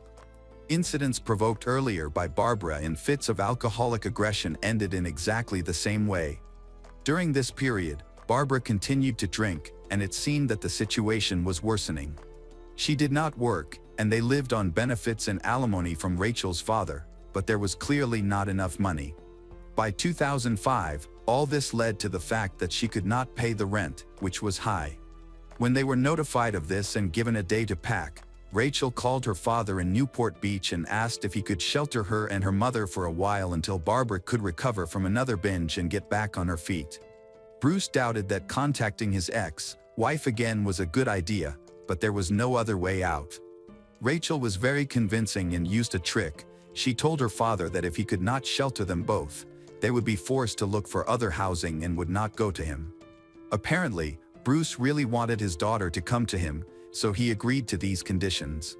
Rachel later admitted that she understood that without her, her mother would slide into a marginal lifestyle completely and have no way out. In the hope of saving her mother, she made this decision from the beginning. Barbara understood perfectly well that her ex-husband would be against it, so she was grateful to her daughter for her help. After receiving permission from Bruce, both packed their things and went to California. Newport Beach is now one of the richest and most prosperous communities in the United States, located south of Los Angeles. It has many beaches and premium real estate. Bruce owned an apartment there. In such areas, the crime rate is usually low, and violent attacks are committed extremely rarely, as criminal elements typically seek to profit. Unfortunately, with Barbara's arrival, the situation clearly became tense, which greatly upset Bruce. Despite the fact that the former spouses lived in separate rooms, they almost immediately began to quarrel. For Rachel, this move became an excellent opportunity to get to know the social life of the elite area of America. In any case, she and Barbara were focused on succeeding in the film industry to become famous. Barbara had already taken the first steps toward this dream. She got a job as an assistant on a set, actively attended castings, and made acquaintances. Everything went on as usual until May 2006, when the 17-year-old girl met a young man at a party. He was described as a quiet, athletic guy from a good family, good-natured and hardworking. During this period, he worked full-time, supported himself, was focused on his career and family. A romantic relationship quickly blossomed between them, and soon Rachel introduced him to her family. From the very beginning, the 4-year age difference worried both her mother and father, but after getting to know the young man better, they saw that their daughter had chosen a decent guy who treated her well. They hoped that Rachel would choose this good young man. However, Barbara soon began to exhibit flashes of jealousy. It seemed as though she felt offended by the guy because he was taking up all of Rachel's free time. Rachel practically no longer devoted herself to her relationship with her boyfriend and pushed her dreams about Hollywood into the background. Now, it became obvious that Rachel was not interested in work. Hormones had completely turned her head. Barbara continued to pursue her acting career and even landed a small role in the series CSI, Crime Scene Investigation. The character appeared in one of the episodes in a secondary role, and Barbara was waiting for new opportunities. Considering the age difference between the young couple, Rachel needed official permission from her parents to engage in a relationship with him. However, she was skilled at manipulating her mother and father, often giving them ultimatums. This is likely how she coerced them into signing a document granting their permission. From that point on, the couple could calmly meet. With the high school girl always having this permission to prevent her boyfriend from facing any legal issues regarding the corruption of minors, as specified by law. At the same time, Rachel managed to negotiate very favorable conditions for this agreement. The only stipulation was a curfew set at 1 a.m. However, as practice showed, even this became too serious a restriction for the rebellious Rachel. On August 31, 2006, Rachel accidentally fell asleep at her boyfriend's house and missed curfew. Barbara was furious. Unable to reach her daughter by phone, she went to Ian Allen's house at around 2 o'clock in the morning. Once there, she began knocking on the door, screaming and raising everyone's alarms. She forcibly pulled Rachel out of the house and forbade her from seeing Ian. This was shocking for Rachel, but for a while, Ian and Rachel decided to take a break. 10 days after this conflict, Rachel wrote in her diary that her relationship with her mother had deteriorated to its historical minimum. She openly called her mother a psychopath and reported that she heard threats from Barbara every day. Rachel expressed regret for not leaving for Tampa with her father back then and hoped that Barbara would calm down so that things could return to normal. However, things did not improve. On September 13, 2006, a yacht left Newport Harbor, and the captain noticed something suspicious in the water. He saw a large, tightly sealed cardboard box floating past the ship and thought to himself that it looked like a coffin. Pushing away dark thoughts, he pulled out the suspicious object only to discover the body of a woman wrapped in a bloody sheet. He reported this gruesome find to the Coast Guard. When police officers arrived on the scene, they counted 52 stab wounds to the face, neck, upper body, and back. The most disturbing detail was a knife sticking out of one eye, along with another smaller bloody knife wrapped in the same sheet, which still had remnants of the victim on it. A third knife was simply discarded in the box. All three were ordinary kitchen tools from the same set. The body was sent for an autopsy, where the medical examiner found that 2 of the numerous stab wounds were fatal, having cut the jugular vein and carotid artery. Each of these wounds could have killed the victim within minutes without immediate medical assistance, leaving no chance of survival. The examiner concluded that she had been killed on the evening of September 12, less than a day before the yacht owner's call. The victim remained unidentified until the medical examiner discovered breast implants, each assigned a serial number at the factory, which could be used similarly to dental records. This led the police to identify the victim as Barbara Mullenix. They quickly located the deceased. Detectives went to the house where Barbara lived with her daughter and ex-husband. When the investigators arrived, the house was empty. They began inspecting the territory, and by that time, Bruce had driven up to the house. He stated that he had been on a business trip for several days, about a 2-hour drive from home, and had returned less than an hour ago. According to him, he had not yet seen his daughter or ex-wife, as he had gone to the store for groceries upon his return and had not managed to contact them yet. He confirmed that both of their mobile phones were silent, which he found strange, but he didn't think much of it, assuming they were busy with their own affairs and would return home later. The detectives spoke with Bruce. They learned that he and Barbara had a rather complicated relationship. Despite being divorced, they had been living together again at their daughter's request. The atmosphere in the house was tense, particularly regarding Rachel's relationship with her boyfriend, which worried her parents.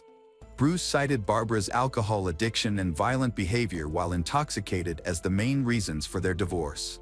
He also admitted that Barbara occasionally used illegal substances, further aggravating her behavior. Soon, Bruce became a prime suspect, as he had a possible motive and could have provoked the circumstances leading to the attack. Given that they were discussing a premeditated murder, it was highly probable that the killer should be sought within the victim's immediate environment. Authorities quickly noticed that Bruce did not seem very upset by the news of Barbara's death. He either skillfully concealed his feelings or, most likely, felt more empathy than negativity. Bruce cooperated with the investigation and allowed the apartment to be inspected. During the search of Barbara's bedroom, investigators found a small imprint on the wall that resembled a smeared trace of a bloody hand. In the kitchen, a bucket contained a sponge with suspicious dark spots and a latex glove. It was evident that the hallway had been cleaned.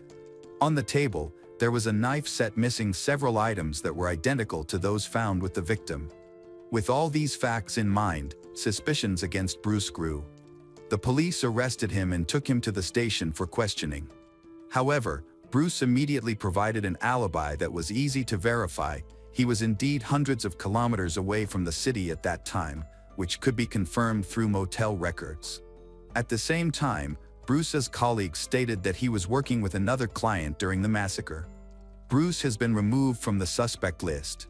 Despite his quarrelsome nature, Bruce had no idea that Barbara might have mortal enemies capable of murder, especially since they had been living together. Rachel was now missing. The police wanted to talk to their daughter. During the inspection of the family's home, no signs of a break-in were found. However, serious concerns arose that Rachel, who had disappeared from all radar, was in danger. Attempts to contact her were unsuccessful. She ignored calls from relatives and law enforcement. Also, no ransom demands received.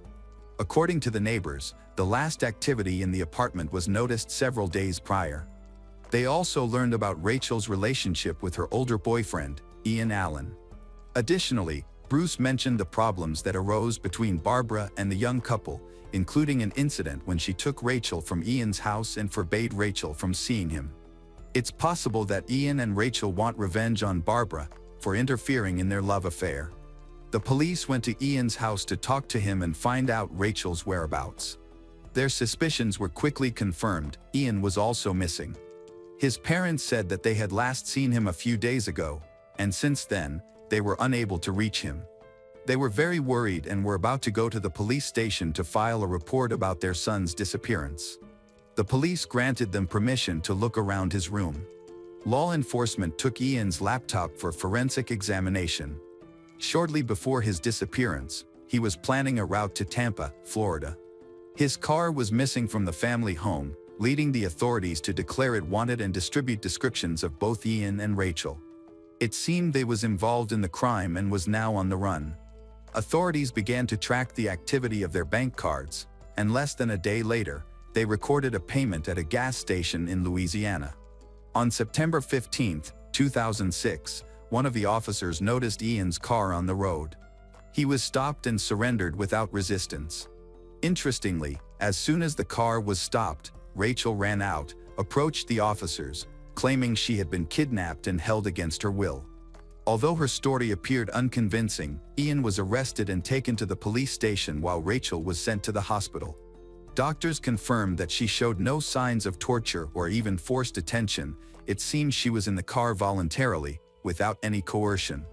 Moreover, during subsequent interviews with law enforcement officers, discrepancies and contradictions were noted in her story. After a medical examination, Rachel was also arrested and taken to the station. She stated that on the night of September 13, 2006, she woke up to her mother's screams. Rachel jumped out of bed and ran to Barbara's bedroom, where she saw her boyfriend stabbing Barbara to death. As soon as he saw Rachel, he punched her in the face, causing her to fall and lose consciousness. She only regained her senses later in a hotel room where he had kidnapped her. He held Rachel there for several days before they began moving towards the state line to escape. Rachel insisted that she had been kidnapped, but the police quickly gathered evidence suggesting that she was lying. At the very least, there were no signs of a punch on her face as she had claimed. Additionally, her DNA samples were found on the latex gloves, the sponges, and even on the tape that was used to cover the box containing the body in Barbara's bedroom. This indicated that she at least assisted in the attempt to remove the evidence. The criminals had cleaned the knives, and there were no fingerprints on the handles, making it possible to reconstruct the course of events only from the statements of the killers. When reviewing the correspondence between Rachel and Ian, investigators discovered that Rachel had been spinning tales about her boyfriend for quite some time, including that her mother was going to kill her and that she faced daily threats. She simply feared for her life.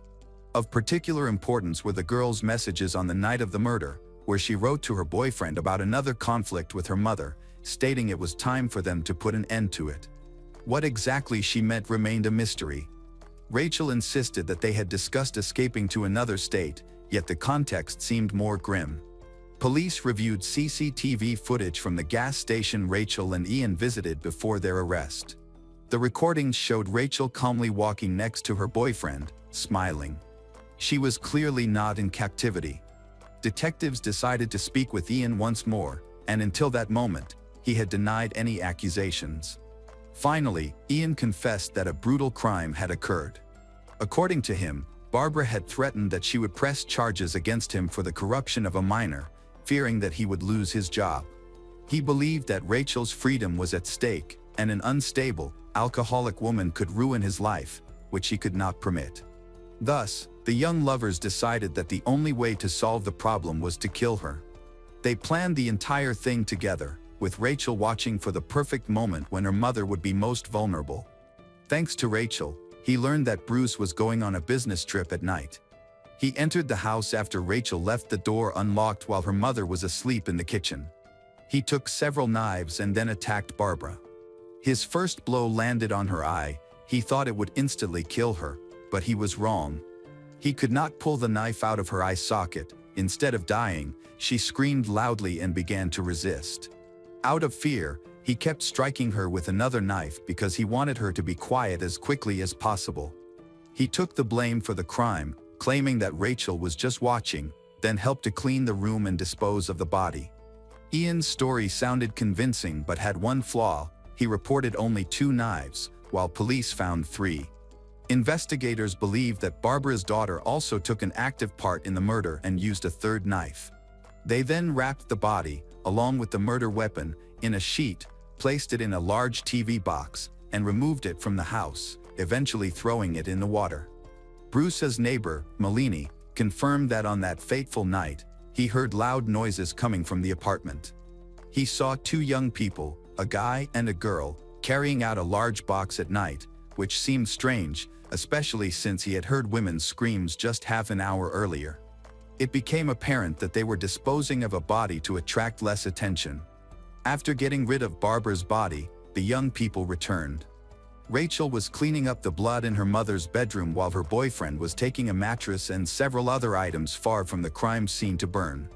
During this time, Rachel was even writing a love message to Ian, clearly not upset by her mother's death.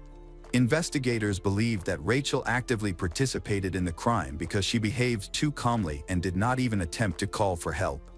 Instead, she encouraged her boyfriend to finish what he had started. This behavior contradicted her boyfriend's claim that Rachel was petrified with horror during the massacre. In June 2008, Rachel's trial began. By this time, her story had changed several times. Now, the criminal admitted that she had lied about the kidnapping and that she had gone with Ian voluntarily. At the trial, she adhered to a version more reminiscent of Ian's words, saying that she was scared and became an accomplice not of her own free will, but simply out of fear. However, this narrative seemed more like a return to the general legend from which she had initially deviated. Rachel continued to insist that she did not participate in the massacre, simply cleaned up the traces of the crime and helped get rid of the body by packing it in a box. The lawyer failed to convince the court of her innocence, and the jury found her guilty of murdering Barbara. Rachel was sentenced to 25 years in prison. 2 months after these events, the trial of Ian Allen began. When he learned how Rachel had shifted all the blame onto him and also fabricated a story about the kidnapping, he stopped covering for her in anger. He stated that she had been the mastermind of the crime from the very beginning. However, now it was too much.